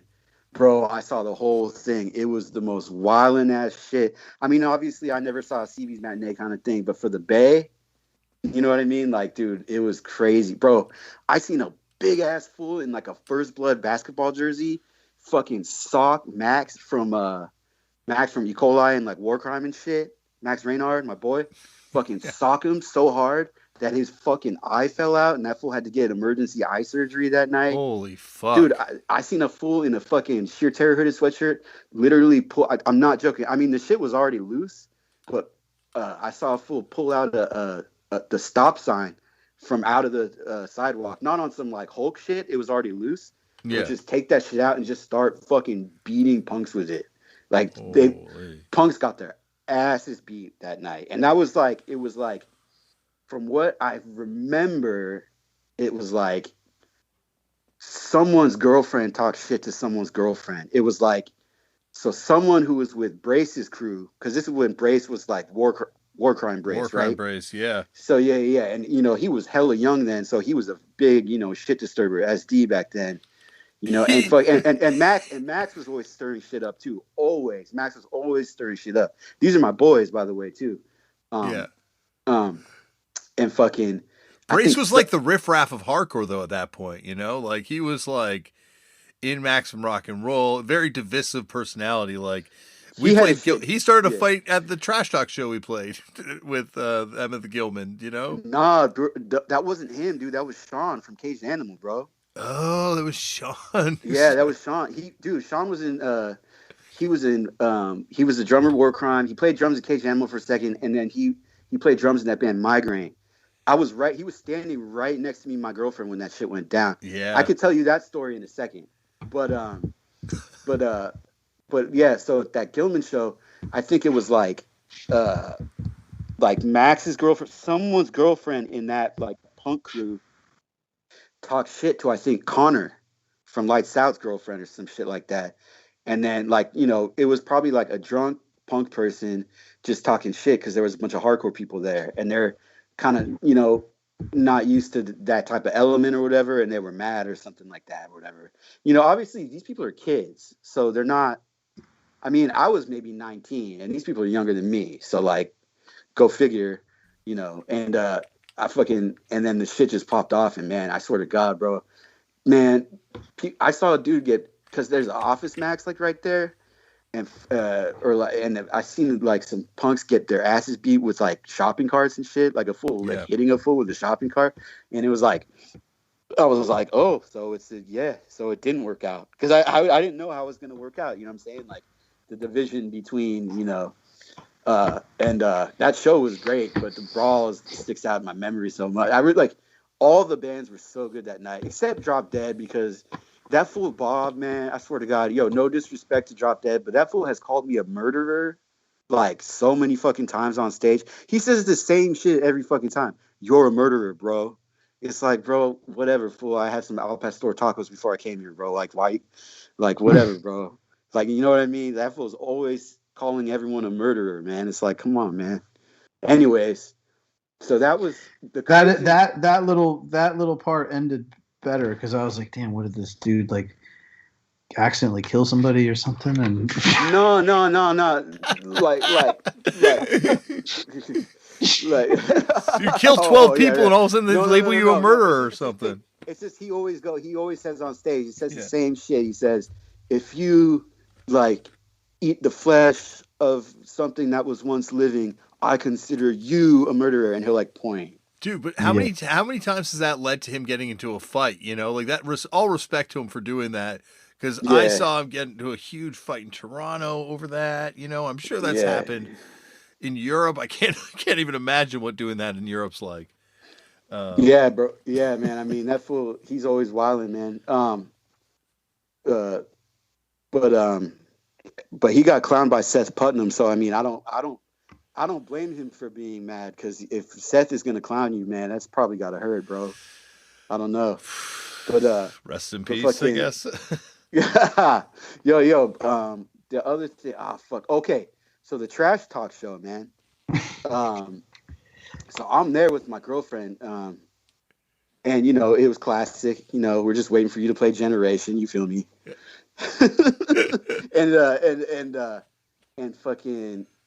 So so the bus, because you guys were traveling on a bus. It was the beginning of Fucked Up's Bum You Out period, where we were touring with some psychedelic-y bands on a vegetable oil powered school bus. Right. Broke down every single drive of that tour. There wasn't a single drive that we went on where we didn't have shit with that thing breaking down. We were late every single show, sometimes by like hours, and that included that. And I believe, wasn't it the Oscar Grant benefit? Man, I can't remember. Oscar Grant's family after he was murdered by BART police. It could have been. All I remember, I think it was 2008. I think it was, if I'm not mistaken. Maybe it wasn't. Yeah. Maybe it actually could have been 2009.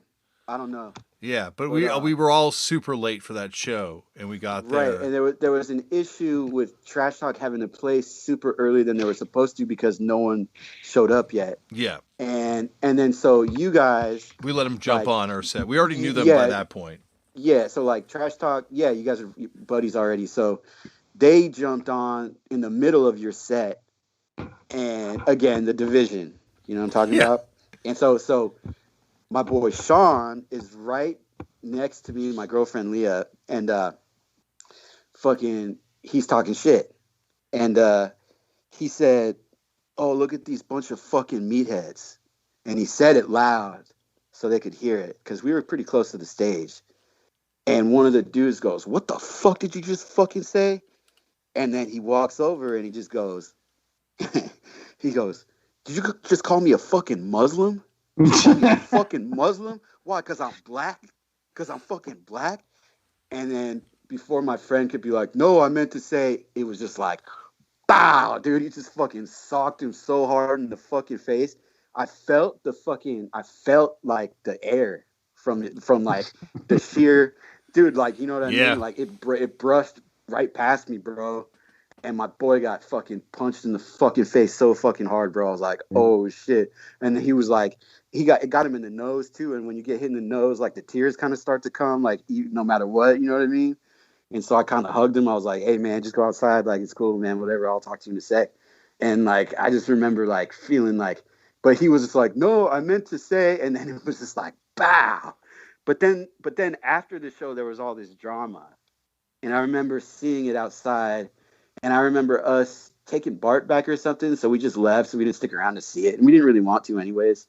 But I just remember I just remember some shit. Yeah. Going down after that show. There was a lot of fights. There was definitely like one of those. Yeah, like every time we played there, I was going to say that the only place that all these scenes really mixed was the Gilman, because it would be like you'd have these weird shows where these bands wouldn't necessarily fit together, and somehow like Fat Day, Capitalist Casualties, and fucking At the Drive-In. Right. And it's like, well, why are these bands all playing together? And they all had different crowds, and sometimes it would work. Like I loved it. Like for me, that's like my dream, but like I think we're few and far between in that way. Yeah, I mean, I like shit like that too, like mixed bills and stuff like that. I saw a flyer for a show that was fucking Aggression from Oxnard. Yep. The Mummies and the Fastbacks at Gilman. What? Damn. Yeah. You can look it up online, yeah. That's an amazing show. Yeah, what the fuck? Like that to me is sick. But but yeah, I mean, that whole, it's just so, I couldn't imagine being, I think the only time where I wanted to fight someone because I was so mad after seeing a band is when the 2 fucking times, this is my fist, we opened for Submission Hold. That means, dude, 2 means more than once. And dude, when I was in that band, dude, we fucking, I don't know what the fuck, dude. I was like 18 when I was in that band, and I was like, I was just like into smoking weed and fucking, again, like listening to Crossed Out Capitalists and shit. I was all on my West Bay, like fucking, and I was playing in that pop punk band, This Is My Fist, and they're like, we got 2 shows coming up with Submission Hold. And bro, that was the worst shit I've ever seen in my whole fucking life, bro. I couldn't believe how bad that was. That's the only time I ever felt like, man, I want to fuck someone up today.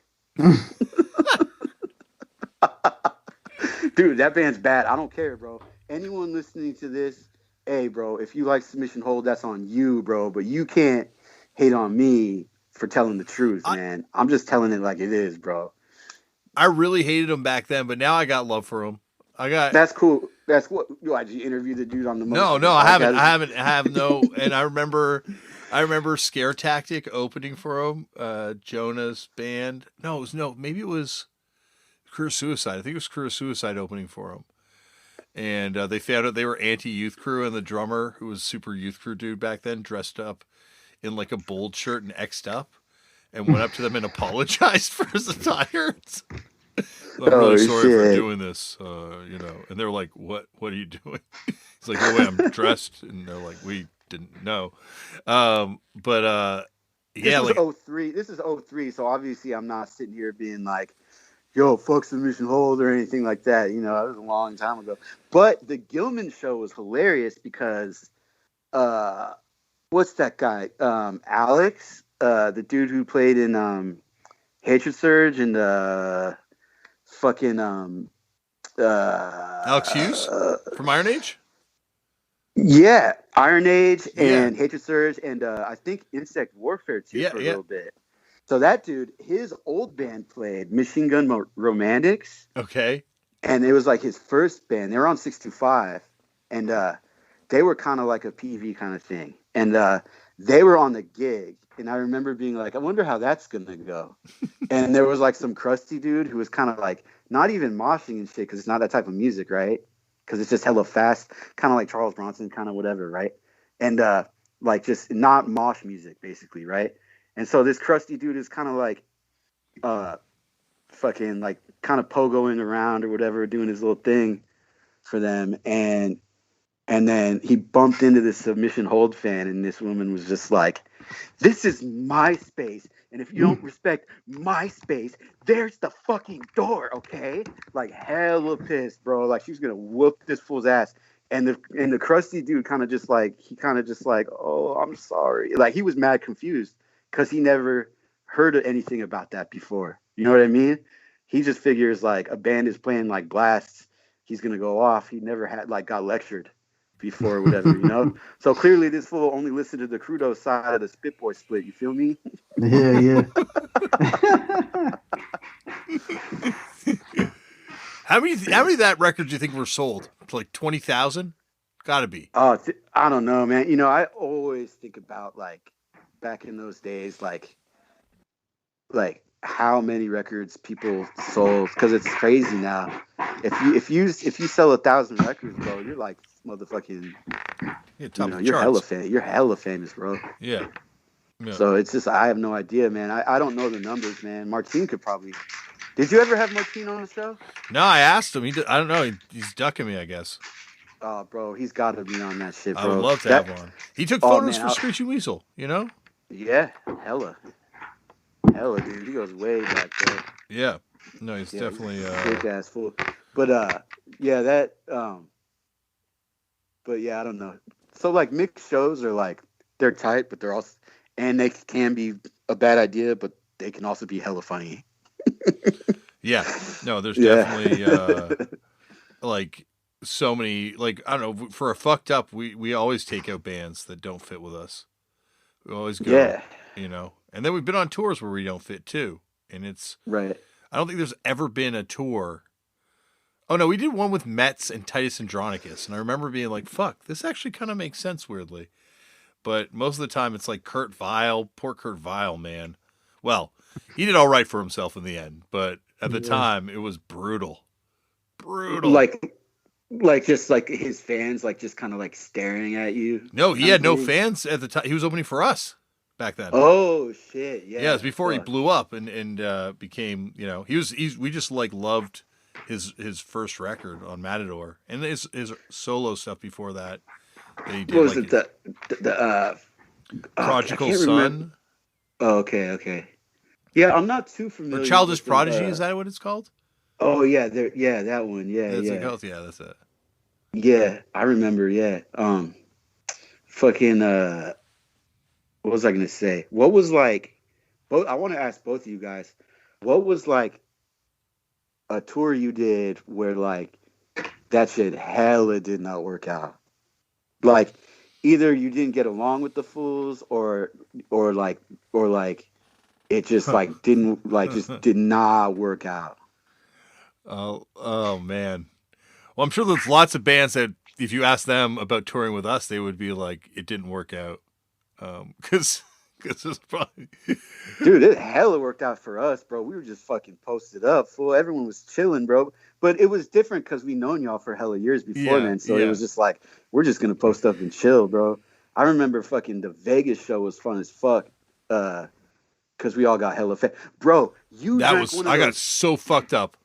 You drank one of those fucking big ass daiquiris to the fucking dome, dude. And then they were like, well, because I don't drink. And they're like, do you want an extra shot? Do you want an extra like thing of this alcohol in it? And I'm like, yeah, I guess. Yeah, let's do it up.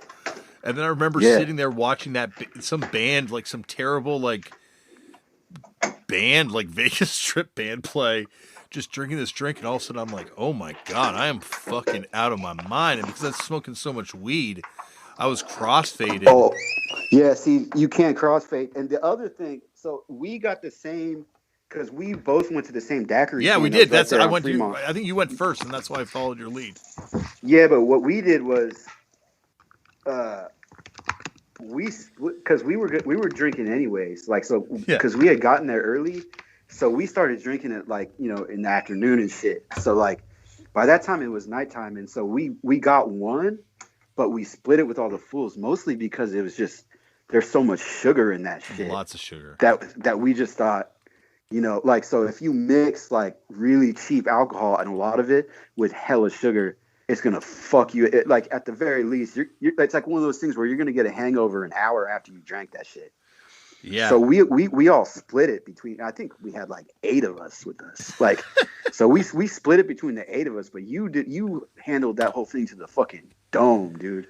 I had no idea how. I was like, and then I went back in the green room before the show started, and you were just hella laid out on the couch. I was like, oh shit, this fool is like pulling the Towns Van Zandt up in here, bro. Is he gonna be able to play tonight? You know what I mean? That show was sick though. That was a fun ass dude. That was the first time I ever went to Vegas, bro, and my homies band God's America. They're like a grind like type band, and they have hella connections to the West Bay coalition. Like the main dude Andreas, he does shit with Dan Lactose and shit, and he's like a affiliate of ours. And it was just those 3 bands. I think that might have been the funnest. I don't know, man. I had fun on every single one of those shows. The Frisco one was kind of weird because the fucking security were a bunch of fucking bitch-made assholes, man. Fuck those fools. Remember the dude in the kilt kept yelling at everybody? Yeah, because we were smoking weed, I think, in the dressing room, right, or something. The fuck, man. Fuck I, out of here, bro. yeah, dude, I remember that Vegas show because it was like DJ Muggs, club, right, or something. He owned it. Yeah, yeah. Triple And B's, man. and behind the stage was his actual record collection. Yeah. So I was going through his records while we were playing. I'm like, this is crazy. It's like actual records are just behind the stage. And there was like a pool table in that little room. It was like a hidden room, green room, Yeah. behind the record wall. And yeah, dude, I was out of control that show. I think the tour we did, we toured with Terror, Code Orange when they were the Code Orange kids back then, and Power Trip. And well, yeah, we met up with you right when you finished. Yeah, we went up the coast with them and then back down the coast with you guys. And with you guys, it fit way better. Like on the way up, because like we went with Terror. Terror and us had talked about touring together for a while. Yeah. We each got to pick a band. We wanted to tour with Power Trip, so we're like, oh, Power Trip. And they picked Code Orange. And then all of a sudden we're like, oh, fuck, we're going to sound like the Backstreet Boys compared to everyone else on this tour. You're gonna sound like Tony Molina band on that shit, dude. Man. It was pretty rough. And so, yeah, dude, that way down the coast with you was just like that was so much fun. I remember it was just chilling, man. So yeah, so much chilling, smoking weed. It was a lot more fun on the way down than the way up. No, man, I don't smoke weed with you guys, man. That's been a thing for. No, I don't. I didn't mean smoking with you. I mean, I was smoking a lot of weed. No, I don't care what you were doing. Hey, Sandy rolled us that one, man. That was straight dust. Everyone who listens to this, Sandy smoked dust, bro. That's PCP, man. That was a Leño, fool. That was some old school West Bay shit, dude. That was straight up dust. That shit fucked us up so bad. We got crazy hash on that tour. Oh my god, we got bro. some that shit was out of hash. Control. That was out of control. But anyways, so you're not going to answer the question, huh? Me or Woj? Well, actually, you know what? Let's ask. I did answer the question. I said Terror and Power Trip. Okay. Yeah. I mean, that's a sick tour, though. So it's like it was an incredible tour, but it did not work out well for us at all. Right. What about you, Woj? What is it like a band that you toured with that like you couldn't fuck with each other? A tour, it could be anything, but like a tour that just did not work out for whatever reason. Either if it's like you end up hating the Fools, or just things go terribly wrong, or man, we like always like we always like try to stay away from like pro-core motherfuckers. You know what I'm saying? Like yeah. Like even like as far as like who's booking the tour, like we never had like one like quote unquote booking agent or whatever, because those motherfuckers are like, we just try to stay away from like fucking grifters that are living off of punk or hardcore. You know what I'm saying? Because they just like never get our vibe. You know what I mean? Like they just always assume like they know. So like I forget who it was, but. And you know we let them book this one tour for us, and they put us with this fucking band Expire, and if you know they were like a young band, they were like on Bridge 9 or something like that. Yeah, but they're from like the Midwest, and they were like huge, you know, like they were fucking way bigger than us, sort of, you know, like they were like a band that like they were hella package tour band, like they would always they were like you go see like TY or like you go see you know. And like I feel like I've seen that band a few times, like because they were on, they're like a tour. They were like a tour. So they're like the opposite of what I'm describing. Like they're like we want to be pro-core. But you know the thing about me is like I haven't had like a pair of like a drum set since like fucking high school, bro.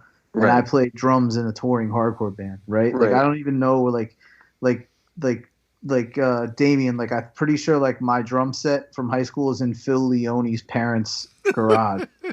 You know what I'm saying? Yeah. Like I haven't had like, so like when I'm like I always just, you know, bring a snare and cymbals, and I gotta like you know whenever we play with Fucked Up, like I use y'all's drums.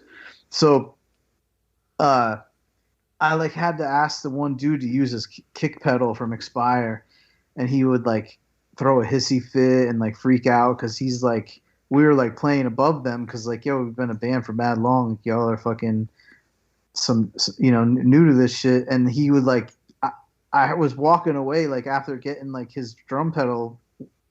Like he packed his shit up knowing that I needed to use his kick pedal. You know what I'm saying? Which was like he did that like on purpose anyway. So like me and like Haroon, I think like went over to their van. I was like, yo, bro, like I gotta use your pedal, like, you know, sorry, you know. He's like, oh my god, and, like was huffing and puffing about it, and gave it to me. And then I'm like, all right, word, thanks, man. I'll bring it back when I'm done. We're walking away, and like I hear him talking shit to the other dude in the band. So I was like, yo, fuck this motherfucker. So like we walked back, and I like threw the pedal at him. I was like, yo, fuck you, dude. Like I don't need your fucking pedal. I'll fucking find some dude in the crowd to go fucking get his fucking go home and get his kick pedal because he fucking, you know, I forget what I said, something fucking stupid because who, you know, I should have just bought my own, but but the other dude like came like running to me like with it like no, we're sorry, like here you could use it, like blah blah blah. Not that he was scared of me, but just like, you know, like who knows, you know, like we're because like probably because like all the people they sweat are our homies, you know what I'm saying? So, right. They know they can't. It'll like come back on them, you know what I'm saying? Yeah, it's like it's also like not really a band you want to like burn bridges with kind of thing. Yeah. So like there was that, and there was other shit too, but they were just like, you know, like dudes that like just like wanted to be on the pro core path that thought that like, you know, just like super whack, you know what I'm saying? Like that we just didn't get along with them like fucking at all. So like I'm making my spicy comment about them like you did for Submission Hold. Like, yo, if you ever fuck with them, dumbass, they suck. Submission Hold, bro. Submission Hold and Expire, bro. Yeah. It's wild how big that stuff is, though. Like we toured we were in Europe and did some festivals with these bands. Mm-hmm. It's just like wild how huge and popular some of this stuff is. Yeah, I remember we played it was in Austria. Well, first of all, the night before we played in Italy, right? And we were on tour with that band Justice. And none of us have ever been to Italy before. Justice have, obviously. But we were like, yo, we got a 11-hour drive. We have to be at a fest in Austria the next day at 11 a.m. or some shit like that. I forget how many hours. Not 11 hours, but it was 11 a.m. we had to be there. Yeah. So we were like, yo, like right when we're done, we have to pack up and bounce no matter what. You know what I'm saying? And the bands, we had like the back line with us. You know what I'm saying? Which was like Justice's gear. So they're like, all right, you know, that's no problem. And the show was like on the beach. Like it was like fucking crazy. It was like something off Anthony Bourdain. And they're like, yeah, we're going to feed you like a fucking dope Italian meal before the gig. Like, you know how when you're in Europe, like they try to feed you and shit. Bro, the meal was lettuce and tomatoes. Yeah. Straight up, just lettuce and tomatoes. No. Oh, like, I think we played this thing too. On a beach in Italy one time, and but like they brought all this fish for us, but then Mike was vegan, so all he got was like lettuce and tomatoes. Dude, they didn't bring out anything. Just lettuce and tomatoes. Was it the real San Marzano tomatoes, bro? Like the real ones, bro? I don't know. I don't have that palate like Ben Cook. I wouldn't know, you know. Mike had a biggest. He was so pissed. He was so pissed. He went to the van and then like just stormed off. But for Fucked Up, the rest of Fucked Up, that might be the only time ever that the rest of us like all let loose and we all went skinny dipping and smoked weed in the water, and it was a fucking weird night. It was a weird night. But Mike was just in the van pouting because he only could get lettuce and tomato. I was pissed because I've never been to Italy before and we were only there that night. And I was like, yo, like I would want to have some like dope food. You know what I'm saying? Like, like set us up and brought us out fucking lettuce and tomatoes. you know. So we play and shit, and then we're like immediately breaking our shit down, and these dudes come up on stage and they're like, "Oh, we have to play. We showed up late, so we weren't able to play." And I guess they were like the local like heroes, like the local dudes, like maybe like one of the dudes who booked the show was in the band or whatever. They're like, "Let us just play a few songs like on your shit," and we were like, "No, like we told you," you know what I'm saying? So we got in a huge fight with them, and I remember like we packed the shit up and they're like arguing with us while we're packing the stuff up, and we were literally chased out of Italy. They were throwing shit at the van, like probably tomatoes. They were throwing shit at the van as we were pulling away. So Yeah, dude, you're Danzig and they're Northside Kings. Yeah, exactly. So we got to the Austria show, and like there was one of those bands that are like fucking. They were like a huge like metalcore band there that we never heard before. They had like a color in their name, like Red Tomorrow or some fucking shit like that. But I think they were like a vegan band or something. But the pit was like fucking crazy, and we were like. We had a video camera with us, and we were like, "Yo, Dan, the singer for Cold World, we're like, yo, go down and Stickman in the pit." We call it like windmilling. We call it like Stickman, and like after Fury 5. Yo, so Dan goes down, and we're recording him from the balcony. Bro, he starts Stickmaning, and he gets punched in the face and literally gets knocked out on the floor. And we got it on camera.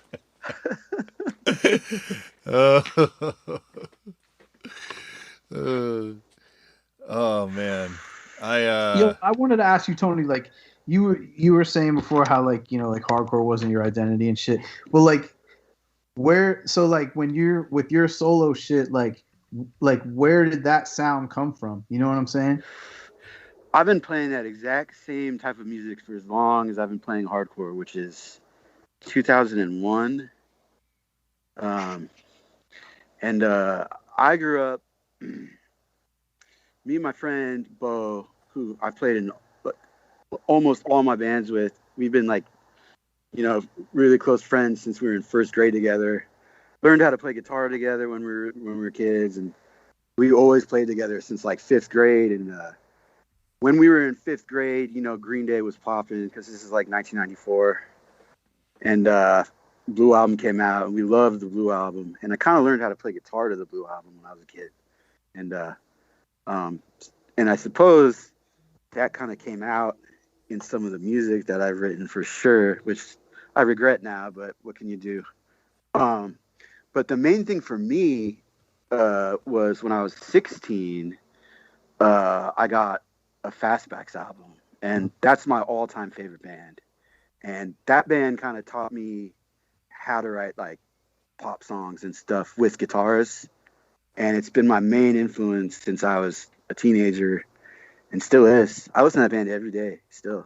And it comes from that, listening to the Fastbacks. And I was listening to Weezer. I always liked kind of pop music stuff. Like even when I was a kid and getting my first Metallica albums, I always liked the little melodic parts in their songs and stuff. So yeah, me too. And I grew up, listening to the Muffs.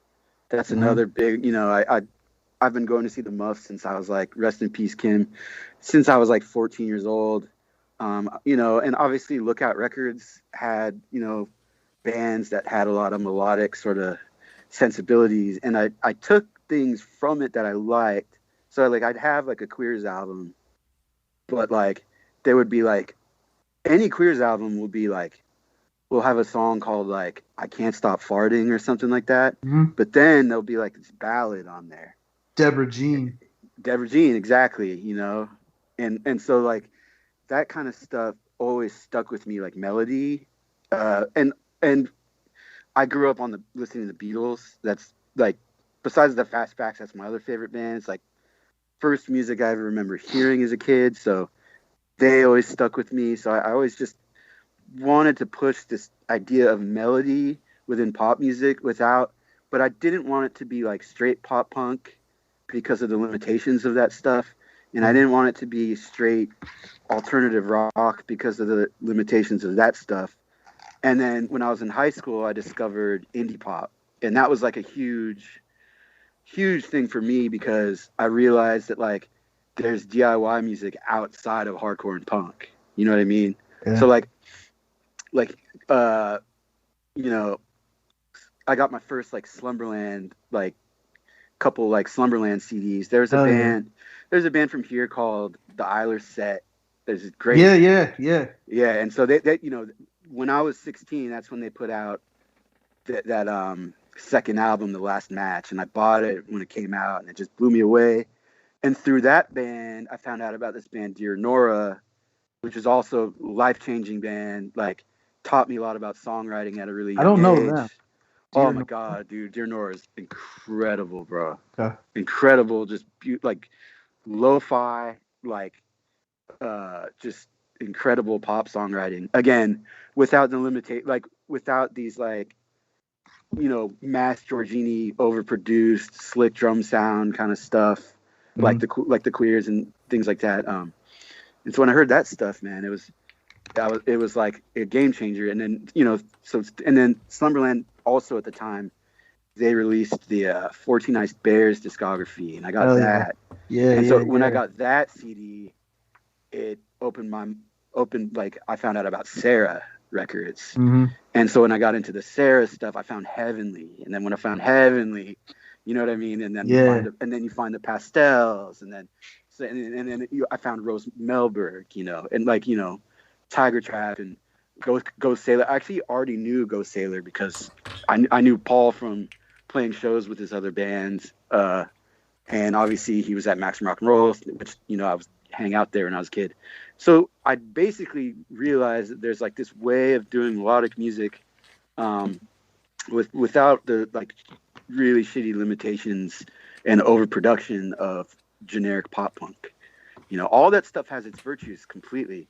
You know, Joe Queer can write a song when he wants to, but, you know, I was not attracted to the production of it.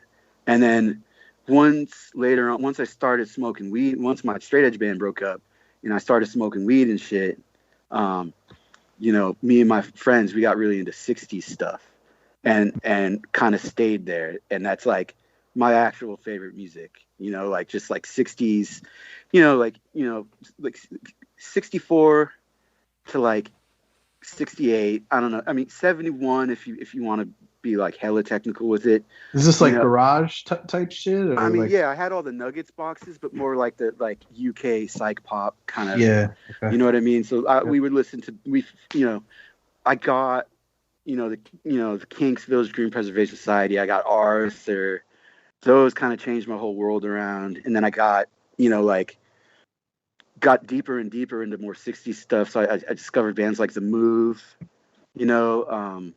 and like the Roy Wood solo stuff, and also the first ELO album, and then we just went further and further down that hole, like with the, Kaleidoscope, Tangerine Dream. I remember getting that when I was really young, and it like blew my whole world apart. And there was other stuff too. I mean, like Frisco Classic, dude, Shake Some Action by Flamin' Groovies. The only Beatles album to ever come from San Francisco. You know what I mean? So they're also like a band that never got bad. Like to me, them and Blue Oyster Cult are like the two bands that kind of like pre-foretell punk in a weird way. Yeah, dude. Yeah. Speaking of Blue Oyster Cult,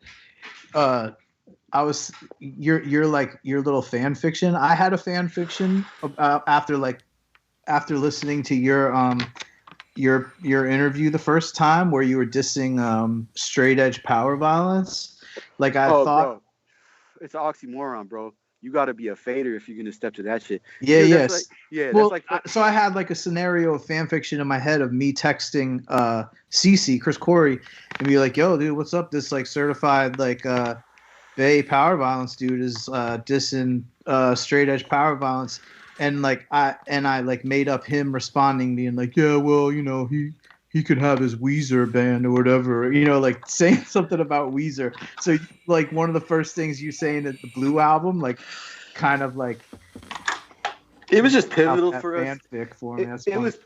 It was pivotal for, well, first of all, what I was saying is like I wasn't being totally serious. Like me, I was like 3 balls of wine deep, and I was just like talking shit, making fun of stuff, but. Like right before then, we played with a sick ass band that my boy Kwame used to be in called Wound Man, and they were bad as fuck, dude. And that Yeah. fool's That's vocal, DFJ's in that shit, right? yeah, DFJ played that show, man. I'm a huge fan of his, obviously, and like Yeah. that fool's vocals was straight. He was on the money with that fucking Dallas Van Campen, like, and it was legit. It was fucking sick as fuck. And then we met the fool, and the fool was hella down. So it's like I'm not even hating like that. My boy Kwame, he's huge PV head, and that fool's straight edge as hell. And I've known him for years, man. So it's like it wasn't like I wasn't saying anything. I'm not. I know, Hey, dude. I'm just. hey, I'm bro. just Hey, kidding. bro. I'm not backpedaling right now. I'm just trying to like explain, bro. You know what I'm saying, bro? But it's like, but no, it is like something I see. My main point is that certain styles, you know, have become gentrified in a way, and it's like I feel like certain things should be steeped in tradition. You know what I mean? Like, but I'm super weird and uptight about this kind of shit. Like, I think, like, if you're gonna play this certain type of music, you got to go to Bart's. You got to go record that shit at Bart's. And Bart is our recording guy here. He did everybody. He did Capitalist, man. He did motherfucking No Less, Plutocracy, everybody, Spaz. I still go. I'm going there on Thursday to record. I've been going there for, almost 20 years. It's tradition. It's tradition, and I think I'm a real anti-social media guy too. So it's like one of my other things that I get on about, which I like. I don't like to bother people about this shit. It's just kind of just the way I feel about it, and the way a lot of the West Bay fools feel about it, is that it's just like that shit is like not underground anymore. If you finna, like, you know what I'm saying, like I was gonna say like no comment, never had Twitter or whatever, but I just remembered that Eric Wood hella had Facebook, bro, and he was hella wilding. He was hella wilding on there, bro. Dude, do you remember when Eric Wood had Facebook, bro? I haven't had Facebook in years, but I just remember hearing about it, bro. Eric Wood, he would be on there hella wilding, dude, like talking shit. He would talk shit to about bands that would play Scion gigs. He'd be like, I remember he'd just be like, all Yo, caps. I remember this. I remember Yeah, this. all Yep. caps. He's like, you suck the dick of a car and all this type Yeah, of shit. yeah. And he was hella wilding on there. But dude, get this though, bro. All respect to Wood. He's a fucking king and a legend and a visionary. But that fool ended up playing Scion gigs himself. Yeah, dude. Like, and now that money's gone away, it's like, fuck. I wish I had played a Scion gig. Hey man, if they asked me, I would have been like, I'm down. But at the same time though, like, being in a pop group, you're not necessarily confined to the sort of more ethical things that you would if you play hardcore, because I feel like certain types of music call for certain types of things. Oh, absolutely. So if I'm playing in a pop group, man, and I get asked to play like some fucking dickhead shit where I got to get a wristband and there's like some dickhead fucking bands playing or whatever, right? I'll be like, hell yeah, fool, if you're going to pay me, right? But with Healer, when Healer plays a show, it's like we won't play anything like that. We won't play a fest. We have no online anything. You know what I mean? It's like, because we want to be as traditional in the DIY thing as humanly possible, especially since because of things like social media and other things like that, they're kind of eradicating this shit. Like they're kind of the division between what is DIY and what is mainstream. They're trying to fucking get rid of that whole thing. Oh yeah, it's gone. Yeah. Yeah, and so that's the thing. I mean, I know I'm like, fighting a losing battle, but I do feel that tradition and the way I grew up is important to me. It's like something, even beyond like ethical shit, I just think that shit's just fucking cool, man. Yeah. Oh yeah. You know what I mean? Without... I remember when Sex Fit came out, bro. People were fucking wilding. Younger cats were wilding because they didn't have a MySpace, and fools were crying because Sex Fit didn't have a MySpace. And I'm like, bro, it's an underground hardcore band, bro. They don't need to have a MySpace. Like, why does tech have to be in everybody's shit? Yeah. You know what I mean? Like, I mean, I know it's stupid. Like, I'm gonna write letters and. I'm only going to put, a mailing address in my shit from now on or whatever. I know it's like kind of like stupid and like dated and whatever, but I'd rather like kind of like live this like kind of, unrealistic way of going about things than to just fucking get on Instagram and just fucking have followers and just be like literally anybody else. You could be fucking selling anything on there. It doesn't matter. So when I see underground bands that are hyping their fucking shit up the way that, like, you know, no diss to anyone, but like some mainstream fucking streetwear fucking fools, or like a SoundCloud rapper with shit like a tattoo of a fucking popsicle on his face or whatever, you know, like, you know what I'm saying, like a or not a popsicle, but like, you know what I'm saying, like, you know what I'm saying, like the division between, you know, this shit and that shit is important, at least to me. It's a way to keep like saying like this ain't that, you know, like it's almost like the last thing that we have to divide it from the rest of the world, really, if you think about it. I mean, like, you could keep I've never cared about that shit until Instagram, and that's like, we have a Facebook because, you know, like we tried to tour, and, you know what I'm saying, like we needed a place for people to get a hold of us, but like I remember Skase wanted to make an Instagram. That's where I drew the line. I was like, yo, dude, we don't need a fucking Instagram, bro. Like, look, like, why, you know? Well, I feel like you guys are established enough that, like, and been around enough and have gained enough of a following that you don't really have to fall victim to it. Like you guys could probably play any show without hyping it yourself. That's the other thing that I don't understand, is that, like, when you play shows, the venues will be like, I need you to post this on all your socials, and I need you to fucking get the word out. And I was like, what the fuck? Since when is it my job to promote the show? Don't you do this? Don't you do this for a living? Like, my thing is to just show up and play. Like, your thing is to fucking promote it because that's your actual literal job. You know what I mean? There's no more channels to promote, right? Like, you used to be able to put up a flyer in the record store. Well, people don't really go to the record store anymore. Or, like, you used to be able to put, like, ads in the local weekly. It's like, what, the local weekly is now owned by some, like, tech billionaire that's using it for some, like, super sketchy, like, right-wing advertorial things. So, you know, forget that. So it's really like they've eroded all these channels. If, you know, if a venue, like, has an Instagram to promote their shows, well, of course, because, you know, they don't really have a choice. Right. They have a business to run. But I have a choice. Yeah. And I think it's a West Bay thing. We were always very much looked down upon, like, self-promotion. We always just looked at things like, man, if it's worth the shit, people are going to fucking like it. If it ain't worth shit, no one's going to give a fuck. But I'm definitely not going to be out there hustling, being like, come to my show. It just seems rude.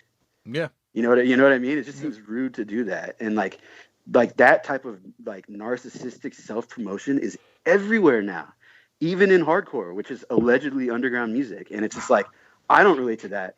And I'm just saying, I'm not hating on anybody. I'm just saying, well, dude, I fell victim to it, sort of I used to, like, in the early days of, like, Cold World and right before Cold World, I used to, like, my only job was being a DJ. Like, I had, like, 3 or 4, like, nightly or weekly DJ residencies in Philly, right? So that's always something that I could go back to if I want, you know, like trying to, like, get some spots in clubs and shit. And when I lived in Boston, I got hooked up with a couple of gigs, like, and it was a different world. Like, when I DJ'd in Philly, like, I didn't even have Serato. Like, I was taking the cab to the club with, like, 5 or 6 crates of records every night. You know what I'm saying? So so much has changed since I was in that world, you know.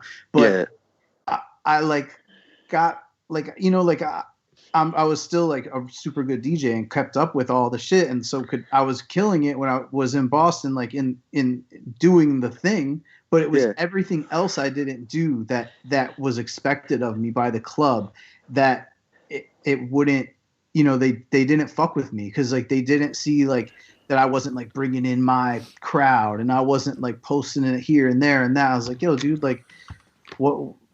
You know what I'm saying? Like, there's like, just being, like, a DJ, it's, like, a whole different thing now, where it's like you're like a social media person. It's like, what the fuck? Like, it's so whack and, like, not connected to, like, what made me, like, want to be a DJ in the fucking first place. You know, it's crazy how you get forced into this thing. You know, I mean, like, Mike Schulman from Slumberland, he's also a very anti-social media person. But he has to be on it all day because he has to sell records, because that's how he makes a living. Yep. So it's like, they force you to go against your own like ethics and beliefs. They don't give you a choice. Yeah. And that's Well, just, even like just with shit like what's going on now, where it's like how everybody has to like fucking you have to make sure you put your statement on everything on your fucking Instagram. And if you don't, people are looking at you sideways, like, oh, you're real silent right now or whatever. It's like, yo, dude, like, who am I? I'm not a fucking politician or a cop. Why do I have to make a public statement every time fucking something goes down? You know what I'm saying? Like, yeah. I have Instagram to like post my fucking DJ mixes, and that's and like you know records. That's it. You know what I'm saying? Yeah. Like I'm not a fucking politician. You know, 'Cause- Yeah. or like a spokesperson on like hardcore. Like I don't have to fucking make a statement because fucking Madball played in the park. Like who the fuck am I? You know, like who gives a fuck? I mean, I was at the show, man, and I didn't even make a statement about it. Yeah. I mean, I seen you in the pictures and shit. Yeah, bro. You know, I'm worried about those pictures. You know what I'm saying, man? No, but you know, it's like I feel like it's kind of what was I gonna say? Fuck. It's extra sensitive like subject for us here in the Bay because that shit ruined our home. The tech shit ruined our home. Everyone got pushed out because nerds moved in. Yeah, yeah. And so like the Bay is like, you know, Silicon Valley is in West Bay. Mm-hmm. You know what I mean? And so it's like it's extra like sore subject for us here. And I feel like if I were to partake in any of those things, I would be like kind of a hypocrite. I feel like I'd kind of be like submitting to the worst people in the world.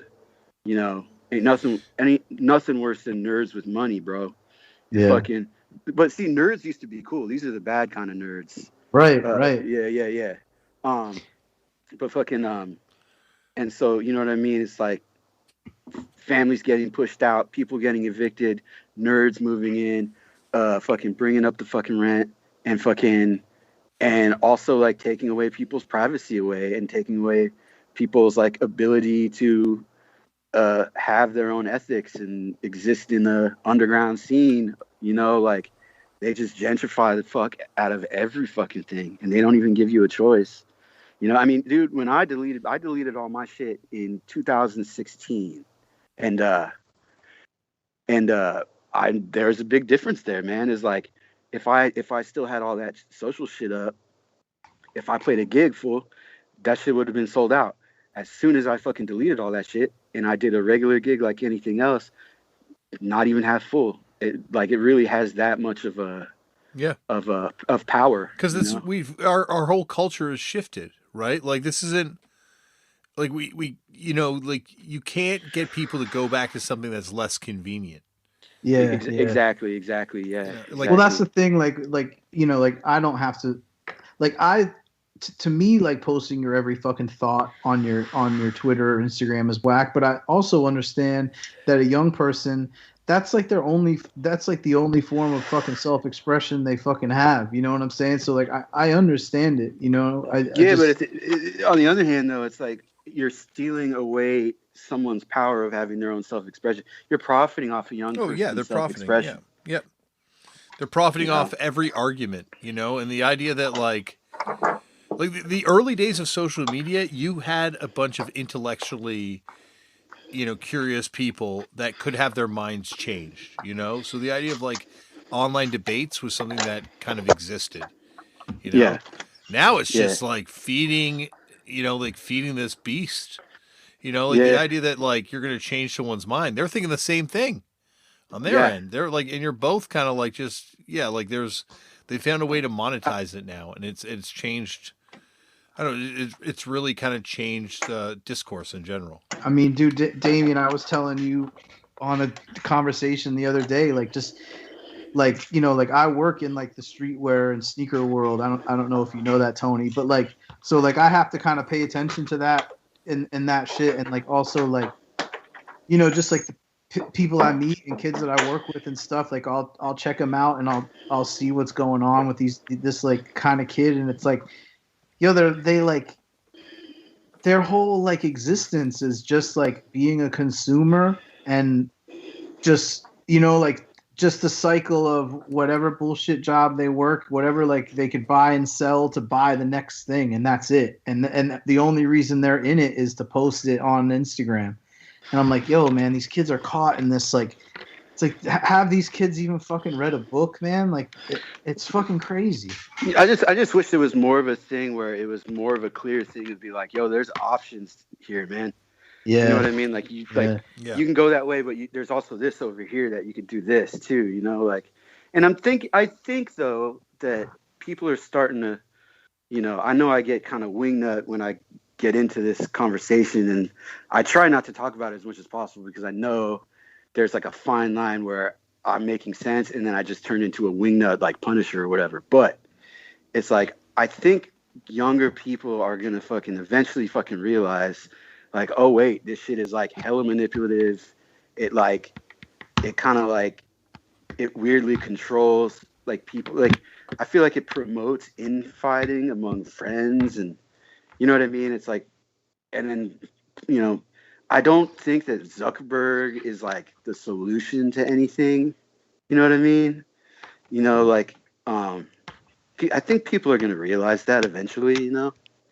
I don't know. I mean, I hope so. Yeah, well, at least you have a positive outlook on it. I'm a total nihilist. I think things are just going to get worse and worse, and fucking we're fucked. Well, I'm just saying I hope. Yeah. Like my thing is that, like, I don't know, like, you know, I try not to judge anyone who fucking falls victim to that shit, because that's exactly what they are. They're a victim to this thing that is controlling and manipulating them. And so once that conversation gets like, oh yeah, fuck that, I don't need to do that. And you know, all my friends like deleted their shit. Like, they're like, oh man, this is awesome. You know, like, you know, I can actually like, you know, go to the beach without fucking taking a picture of it. Like, I can just go there and chill. Like, I have my own privacy and I have my own thoughts, you know? And like, you know, these thoughts are like my own, like Zuckerberg doesn't own them in the fine print type thing. I think people are going to burn out on it. I don't think if young people are necessarily going to turn away, but I think as people get older, they're going to start turning away, because you don't necessarily need it in the same way. And I think there's still like fascination with the older generation with it now. But I think once you grow up with it, you're going to come to a point where you're going to be like, well, I'm retired. Like, what the fuck do I need LinkedIn for? Or like, what the fuck do I need? Like, that's what I hope. Like, I really do hope at a certain point I can just retire it and at least just use it to look at records. I mean, yeah. I mean, for sure. I also, you know, like Lactose, I know, has a fucking bomb ass like accounts where he just posts bomb records and shit like that. You know, shit like that is cool, but yeah, dude, I wouldn't know Lactose if it wasn't for fucking Instagram, bro. Yeah, I mean, he's really good with that shit, you know. And you know, I feel like, I don't know, man. You know, it's a fine line. I'm just saying, for me personally, and a few friends of mine, we're just like, nah, we don't do that shit. But it's not to flex though. You know what I mean? It isn't to flex on anybody. It's just like ethically, we're just like, nah, I'm not going to involve anything personal about myself at all in this thing ever. But also, like, then the other thing, which is like an old thing of ours, it's just like, I don't like pushing my music onto other people. It just seems kind of like intrusive, or it seems like you're, I don't know. It just seems rude to me. I don't know. I'm not the type of person to be like, yo, you need to listen to my new shit. It drops tomorrow, bro. It's motherfucking 3 p.m. fool. So 6 p.m. your time, bro. You better log on to my shit, because this shit finna, you know what I mean? I'm just not that type of person. I couldn't imagine like, going DMing people and being like, yo, you got to hit up all your followers and tell them my shit's coming out tomorrow. Yeah, dude. Which you're supposed to do, right? Like, that's how you're supposed to promote your shit. Like, and I think it's been to my detriment that I haven't done that. But. Well, again, though, you know, like I was saying to Woj, like, your band is also like very established, so I feel like but we do need it, because in Canada you don't get grants unless you have that stuff. And let's be honest, the Canadian music industry is 100% not funded by grants. I think it's overstated how much money comes from these things, but there definitely is money from all this stuff. But you need social media. They look at that stuff. They actually have spots on the applications for Instagram and Twitter followers. Oh yeah, yeah. I mean, that's crazy. Um, I know they do that when we cross the border. They look up your band, and I'm like, haha, you ain't gonna find shit. Yeah. But that's the other thing, fool. What if I apply for a fucking job and shit, and like I wrote some shit online and shit, and then the dude who's hiring me was in submission hold, and he's like, what the fuck, bro? You fucking said some shit. Hey, fool, you ain't getting this job. Like, yeah. so that's the other thing, man. You can't, I don't know, man. Privacy is like very important, and independence is important, and I don't know, man. Just doing music like in the way that feels comfortable to you is the most important thing. Oh yeah. Do you have like any thoughts of like a music career? You know what I'm saying, or no? I don't think it's humanly possible for someone like me. I got one of my songs got on a TV show, and I got a pretty decent check out of that. And that's pretty much the only time I ever gotten paid.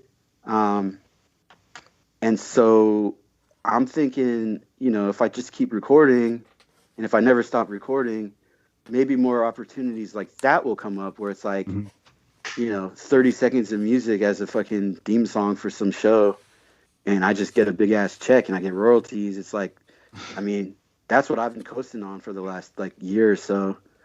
And like, so sort of shit like that, I feel like but I've actually been told that a lot of like current,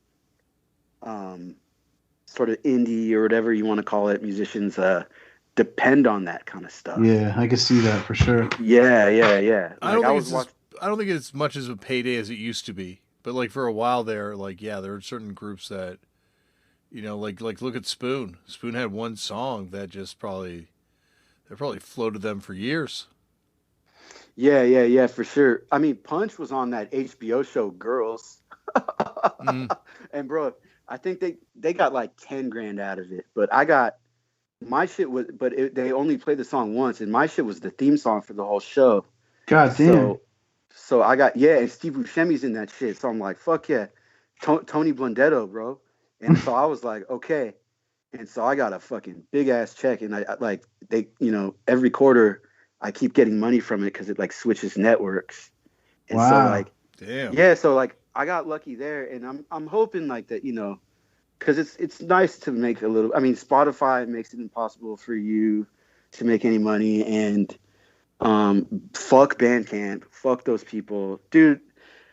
Okay, if Spotify is Donald Trump, Bandcamp is motherfucking, goddamn, I don't know, like who's like the second worst person to Trump? I don't know. Ted Cruz.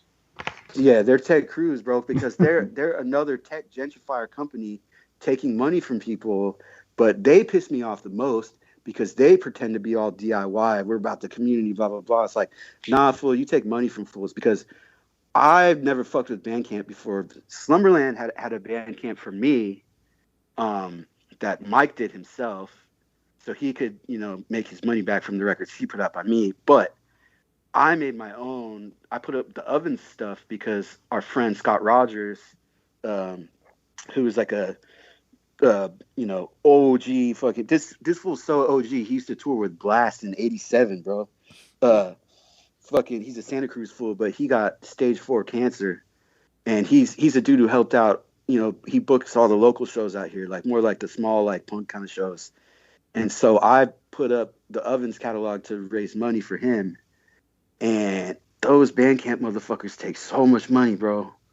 And I'm just like, dude, you're not doing shit. Like, I'm trying to fucking give money so my dude could pay his bills for his cancer.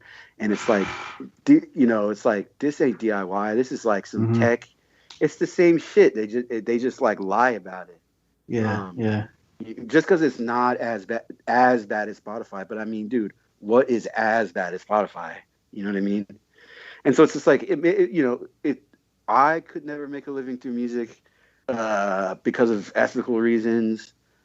But I do think, though, if you keep recording, eventually, I just think that if you just keep recording, eventually something will happen where you're not like totally compromising your own beliefs, or like leaving your kind of like your own like kind of safety zone with things, and things will kind of work itself out. You know what I mean? But I always just figured, because I'm a big GBV dude, and no one even knew who the fuck those fools were until they had 6 LPs, right? Mm-hmm. So like, I just think you just keep doing it, and you just keep doing it, and eventually something will work out. I don't know what. I don't have any answers, but I mean, that's just basically my outlook on it. I mean, that I got hooked up with that TV show out of fucking nowhere, bro. That was on an LP, 500 copies. I have no idea how the TV people even found it. So it's like probably something cool on the involved in the show. Yeah, I don't know. I have no idea, man. Like, I really don't know. All I know is I got the money and fucking it was cool. Like, it was like finally, you know what I mean? His son played in a band. I'm trying to remember the name of his kid's band. We played with him. Buscemi? Yeah. Oh shit. What was it? Do you remember that? What was his? I think. What were they called? They were in New York. They opened for Fucked Up. Yeah. Well, and then also the other dude's son has a band too, though, right? Kevin Bacon? Yeah, Kevin Bacon. Yeah, he used to hang out with Sexvid, his kid. Yeah. Oh yeah, right. He was like a Northwest guy, right? Yeah. At least for a while, yeah. Yeah, lived in Olympia and used to hang out and stuff. He was, I think, from New York too. He used to be like at the cake shop and stuff. Yeah. Yeah. Doesn't he play in that like super nice kind of like black metal band, Black Anvil or something like that? Or oh, maybe not. Yeah, I don't know. I think that's like a black metal band in New York, but it's like kill your idols, dudes. Yeah. But yeah. Sorry, I was ranting over there, man. No, I told myself I wasn't going to, bro, but it always happens, bro. You know what I'm saying? And bro, I don't think about though. It's good. Like, you know what I'm saying? Like, I never think about that kind of shit.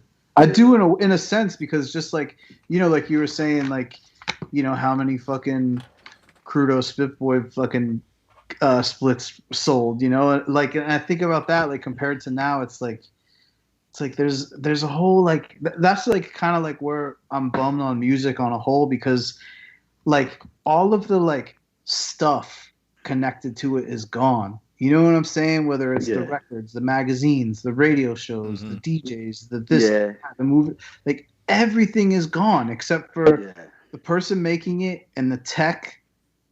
You know what I'm saying? It's like it's like everything is like stripped bare. I don't it's know. Like no it's culture. changed. Well, I don't know. There's now the merch company. There's the podcast. There's like, it's not necessarily as cool because we don't have the nostalgic attachment to it, but like there are different cottage industries that have sprung up around it. It's just pivoted.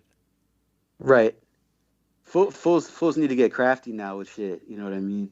But I think with that though, Damian, where like if you're gonna start a music podcast, like, like, and you want to be successful, like you got to talk about like fucking Drake. You know what I'm saying? You can't be the podcast that tries to break the new shit. Like, you know what I'm saying? Like with all those things that take place of all that old media, it's like it's got to be so gentrified. I hate using that word, but like, you know what I'm saying? It has to be cool shit. I love using that word, bro. That's like one of my favorite words, bro. But the cool shit was small back then too, right? Like Touch and Go was tiny.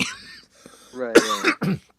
Excuse me. CMJ was tiny, right? Like these things were like, right, like really small. The stuff that was actually like making waves back then. Like I don't know. Like, it's not as cool, but I think it's also, I constantly try and challenge myself to look at this from like a fresh perspective, like without having lived through Grand Royal Magazine. Yeah.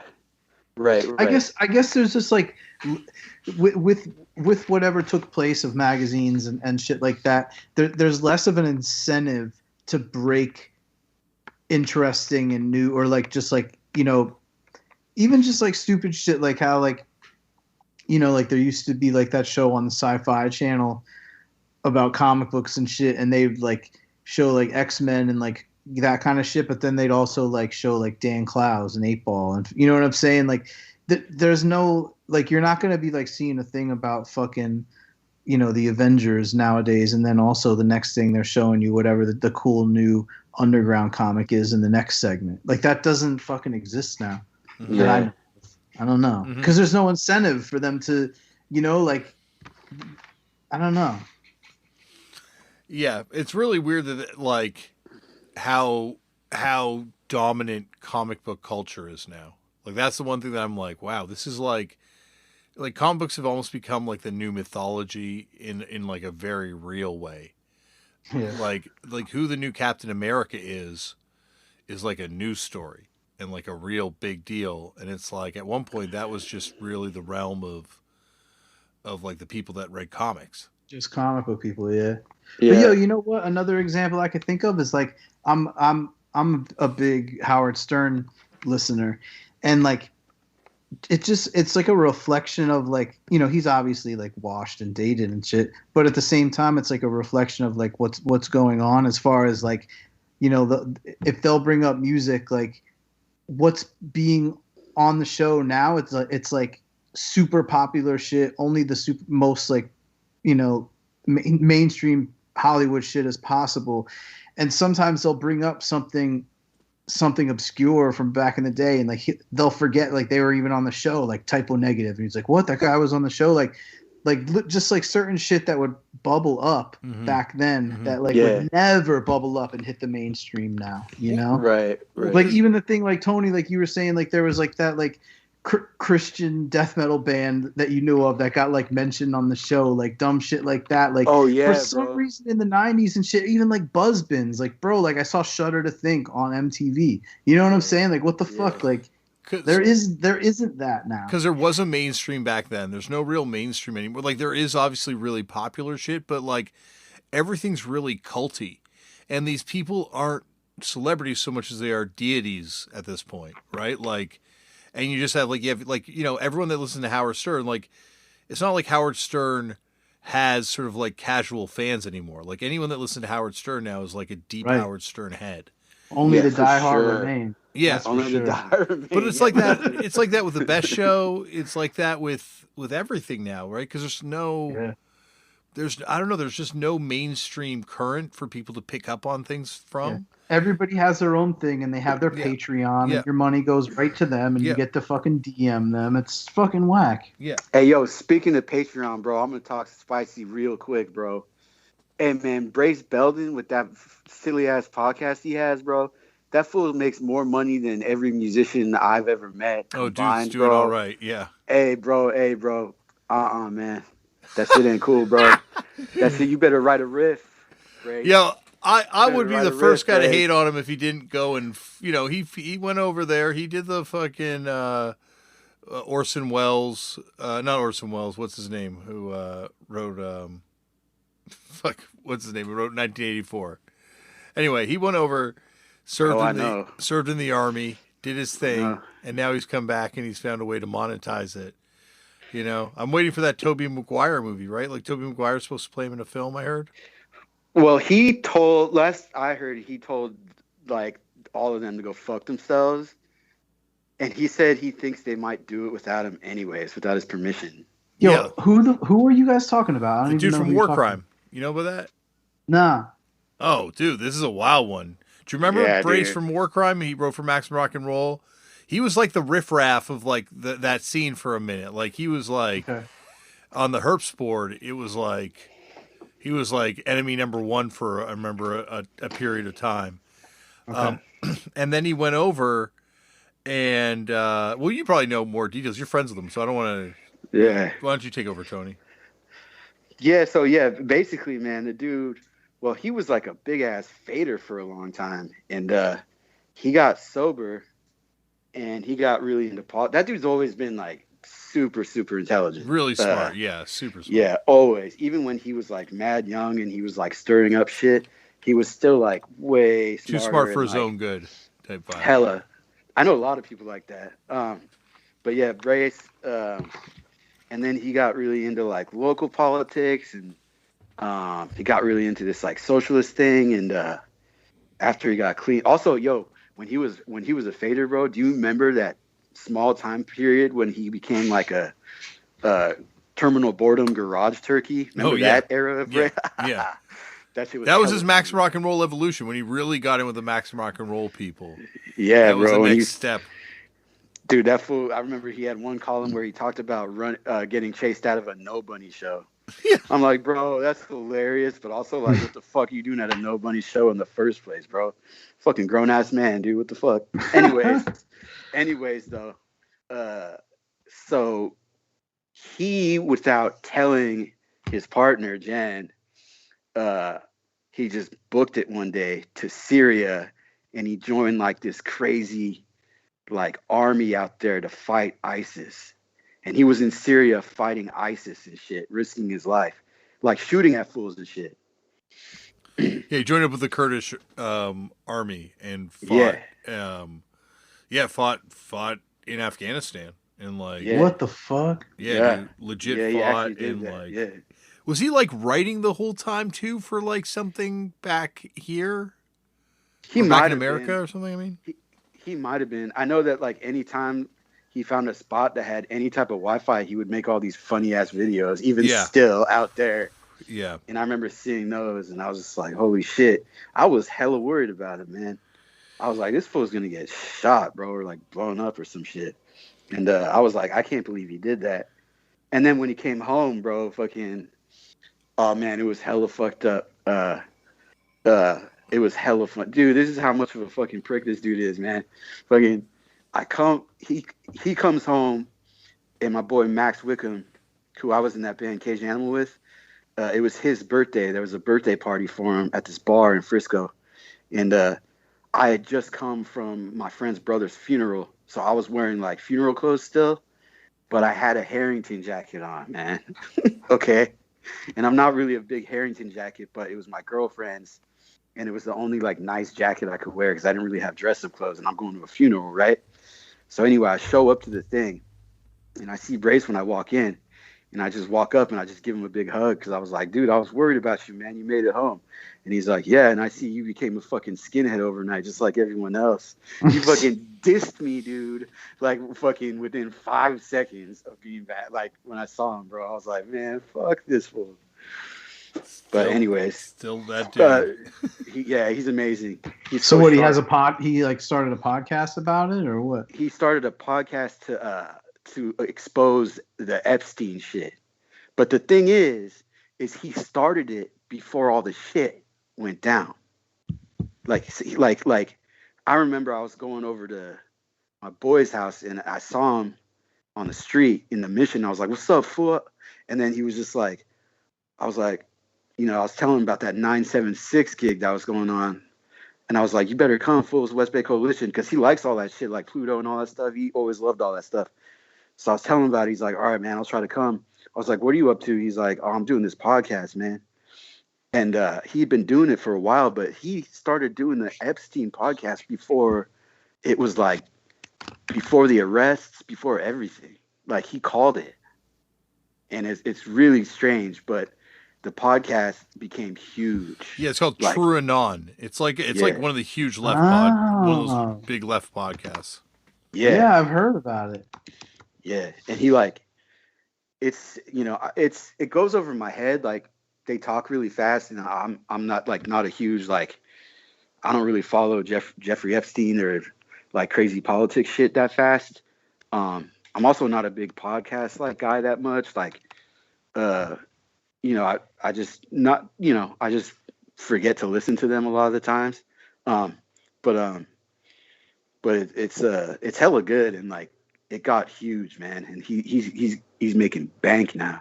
He deserves it though, man. I think he deserves it because he's been through a lot and he's done a lot of good shit. He unionized Anchor Brewing out here in SF.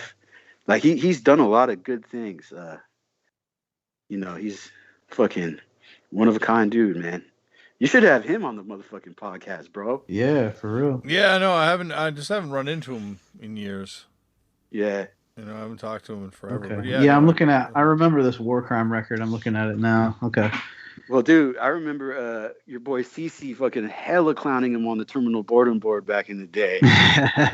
Because he was making fun of Mind Eraser. Oh, dude, you know why? It was when he coined the term, and he coined it, Mysterious Guy Hardcore. It was in that thread on Terminal Boredom. I bet it's still there. And then that dude Chris Corey came in there, and he was hella clowning on Brace and shit. And he was saying that Brace's band sounds like Toxic Narcotic and shit. And fucking. But yo, that's like a common term now. Oh yeah, and definitely. That all stems from just Brace making that one post then. And it was about the Mind Eraser interview in MRR or whatever. Like he said, it was like, and I think he even mentioned Fucked Up too. Yeah. He was like, Fucked Up used to kind of do it. We were the proto Mysterious Guy Hardcore band. I mean, that first MRR interview you guys did, I remember, man, when you guys all had to do Gulag and motherfucking all that shit. I remember that shit. I was like, what are these fools talking about, bro? And we wrote the whole interview ourselves. Yeah. Do you remember when he did a Blank Dogs interview that he wrote himself? Yeah, I do remember that. Yo, how funny! Like looking back on this shit, like this one why I love punk again. Like Blank Dogs, it's like you got captured tracks right there, and then from Brace you got that Truanon podcast. Like just in that exchange, you got these two people that wind up doing, kind of significant things, but here they are interacting over some bullshit fake interview way back when. Yeah, punk and hardcore, it's always surprising like that when you see fools like that you knew from shows that like are that go on to like these big things and shit, and you're like, what? I remember that fool at the gig. Like, yeah, one of the old coordinators for MRR, Arwen, mm-hmm. I think her name was Arwen. She like helped make this like film that we actually showed at my theater about the Eames, like those expensive ass chairs, the Eames chairs. You know what I'm talking about? Yeah, of course. Yeah, and she like helped make that movie, and I saw her at the MRR house, and I was like, "What's up, fool? I think you made a movie that I showed at the Vogue." And she's like, "Oh, the Eames?" I'm like, "Yeah." She's like, "Yeah, I made that shit." I was like, "What?" It's like it's always it's always like hella cool when like punk and whatever like hardcore people like go on to like some shit, Yeah, no, and it's continually like this, like like and once again, like there's I don't think it was like this in like the whatever the 90s butt rock scene. I don't think you have like Beto O'Rourke and Feist playing shows together or the equivalent. Oh wait, isn't that the dude who tried to run for office and he like tried to get the young people vote because he likes Fugazi? He played in a band called Haas that toured with Feist band. But yeah, that's the dude. He played in Cedric from At the Drive-In was the drummer. Oh shit! They were like a legit DIY band. Like his politics aside, because I think he's like kind of, I believe he's more of a centrist kind of guy. But my God, man, he's DIY punk legit credentials. I don't know, bro. Anyone who likes Fugazi, I'm not voting for you, bro. I don't care if you have the illest politics in the world, bro. Hey, I don't do Fugazi, man. That's number one for me, man. That I can't get down, bro. I can't get down with that band, dude. That's one band I can't like them. I can't. But yo, I'm a big Feist fan though. I love Feist. 1, 2, 3, 4. Classic song. She's Canadian, right? Yeah, she's from Toronto. Yeah, man. See, you guys got all the sick ass. Oh, I think she's from Calgary originally when she played in this band called Placebo. That's the band that toured with Beto O'Rourke's band. Oh shit. Hey, yo, speaking of Canada, man, did you know Blasphemy played Gilman once? What? Dude, I found this out, man. Check this out. So when Fallen Angel of Doom was coming out, because Wild Rags put that out, right? Yeah. So they drove down to Southern California to either pick up copies or to like sign the contract with the dude or whatever. But they went down to SoCal to meet up with the dude, Wild Rags guy. And then on their way back up, man, they got hooked up at a show at Gilman. And you know who booked it, man? Who? Orlando from Special Forces, bro. Whoa. Yeah, dude, one of the oldest skinheads in the Bay, dude. Like Berkeley hardcore, like early shit, dude. And I guess they stayed with him because he was like one of the only skinhead like fools that was like, you know, in the scene or whatever, like active like then. And so so like sometime like 89, 90, they played Gilman once and stayed with Orlando. Isn't that a trip? Is there flyers? Did they play? I guess they play with special forces, I imagine. I have no idea. There's like, you know, that dude who runs Nuclear War now. He like knows the full skinny of it. And I, you know, dude, I wonder if that's when Tim Armstrong was in special forces. Dude, that'd be sick. That'd be so fucking wild. Yeah, dude, hella. But yeah, I just think that's such a trip though. Like blasphemy at Gilman, bro. Yeah. Did you ever listen to the episode I did with Steve McBean from Pink Mountaintops and Black Mountain? Nah. Dude, he's got some wild blasphemy stuff in that episode. Oh shit, I'm gonna listen to it after we hang up, bro, for sure. He's got some cool stuff like about them like going to war with the Nazis and all that. Like it's awesome. Oh shit. That's fucking crazy, bro. Yeah. Yo, I really liked the interview you did with Jeff Gunnels, man. Dude. That was a good ass interview because you know what? A lot of the interviews with bands like that, Cold as Life and stuff, all these bands, a lot of people just want to hear like the crazy, wild stories and stuff.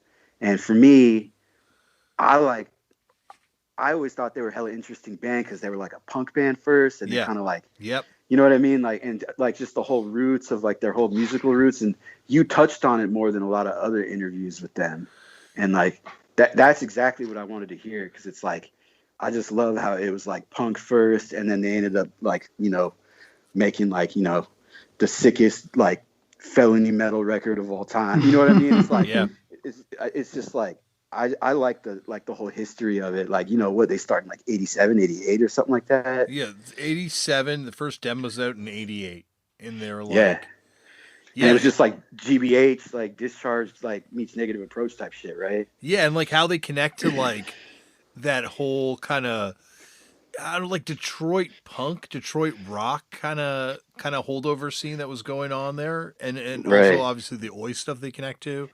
Yeah. And then how that stuff, and like, especially some of those songs that you can see on their first demo, and then, you know, obviously the passing of the singer, and then they continue with Jeff takes over on vocals eventually, and just sort of the way these songs kind of evolve to wind up on this record that's just like, there's no record like, and that's the thing talking to this dude, like, there's no other band out there quite like them, you know, especially a band that was around for that long, because they never had commercial aspirations. Like a lot of other bands signed to major labels, or like at least went for it. They never went for it. They just were like, it's real. Like it's just like a real document of their lives.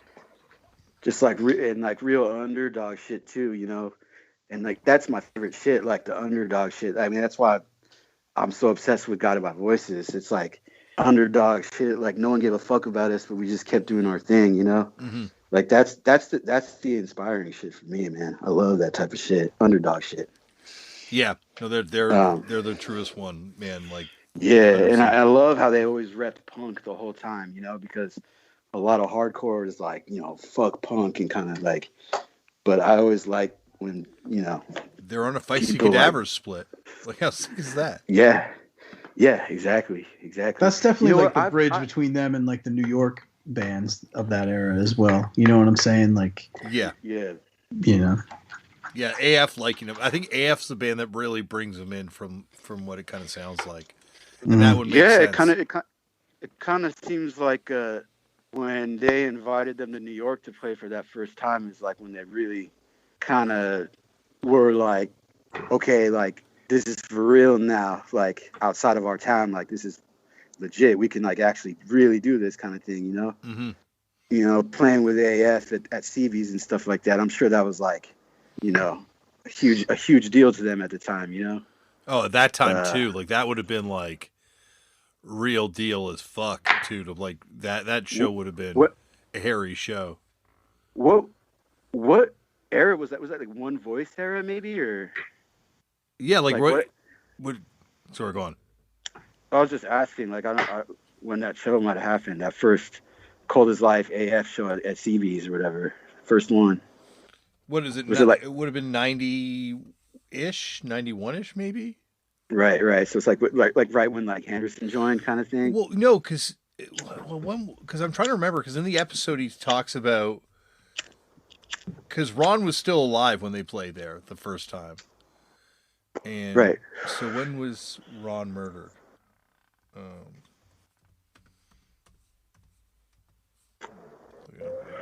Oh, like 94 or something like that.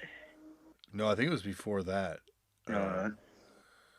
Because he's not on the second demo.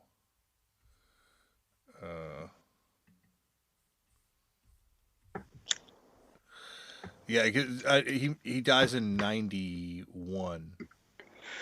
Oh wow, that's hecka early. Damn. Yeah, see, I like, with hardcore and stuff, everyone wants to hear the crazy stories, and obviously, they're entertaining to hear, but for me, I'm always curious about like how'd you write these songs? You know what I mean? Like a band like Bulldoze, who was like obviously shrouded in all kinds of stories and stuff or whatever. Like I want to learn, I want to find out, I want to just talk to the guitar player, like, yo, what gave you that idea to like write those slow ass riffs, bro? Those crawling ass like palm muted riffs, because no one else was doing that really. Yeah. And like that's its own style. Like, see, I'm interested in the musical aspect of the shit. Like, yeah, really, yeah. Well, that's like my friends and I just watched that Life of Agony documentary, and it was technically like good. Like I could see people enjoying it, but it was like so little about like their music, you know what I mean? And like how different they were and like, how they came about with their sound and shit. And it's just like, that's like that's what I want to know about. Yeah. Exactly. Yeah. Because also when you break it down, like it's like people's pain. Like a lot of times when you're like bringing up these stories and it's like, yeah, I don't know. I find what I find more interesting is like the creativity that goes into like people's lives or, how they find the motivation to kind of keep doing it and like how they interact with other stuff that's happening. That's why I love that Detroit stuff, man. Like the fact that you've got, like Insane Clown Posse, them, John Brannon somehow in the middle of it all, Pitbull, like all this shit happening at the same time and just and coexisting. It's just so I wonder cool. I wonder what the Gories thought of them. Well, that's the thing, right? Like that Dave Buick episode, he kind of talks about because he was in the Go with Jack White and like obviously kind of like disciples of the Gories, and he was saying that like Big Dog from Cold as Life was their friend, and they used to see those Cold as Life dudes and actually bowled against some of them a couple times. Wow, that's fucking sick as fuck. Detroit is sick, bro. It's cool. Yeah, it's like it's so small, the scene, that I guess like everything kind of has to coexist or at least interact with each other. It's fucking badass. I wish there was more of that, man. Yeah, because it's so fucking desolate, man. Yeah, it was just Well, it's like I was talking to you, man. Like I remember I drunk texted you a little while back about. I was like, "Yo, you think any of those Clevo hardcore dudes ever listen to Bill Fox?" Remember? Yeah. You gotta, dude. I wonder, man. Like I wonder, like if Urbo like listened to the Mice or some shit. Like I don't know. I'm sure Urbo did. Oh, I'm positive Urbo did. Yeah, like that's the thing about he's like, that's how I met people from Death of Samantha was through Urbo. Like he's right. He's like that dude who just like loves music. I'm sure Dwid would have been familiar with him. I don't know if he would have been a fan, but Death of Samantha was Doug Gillard's band, right? Yeah, and John, I can't remember John's last name, unfortunately. He's an awesome dude, but he was in the band, like a bunch of sort of like Guided by Voices later era people or like mid-period people.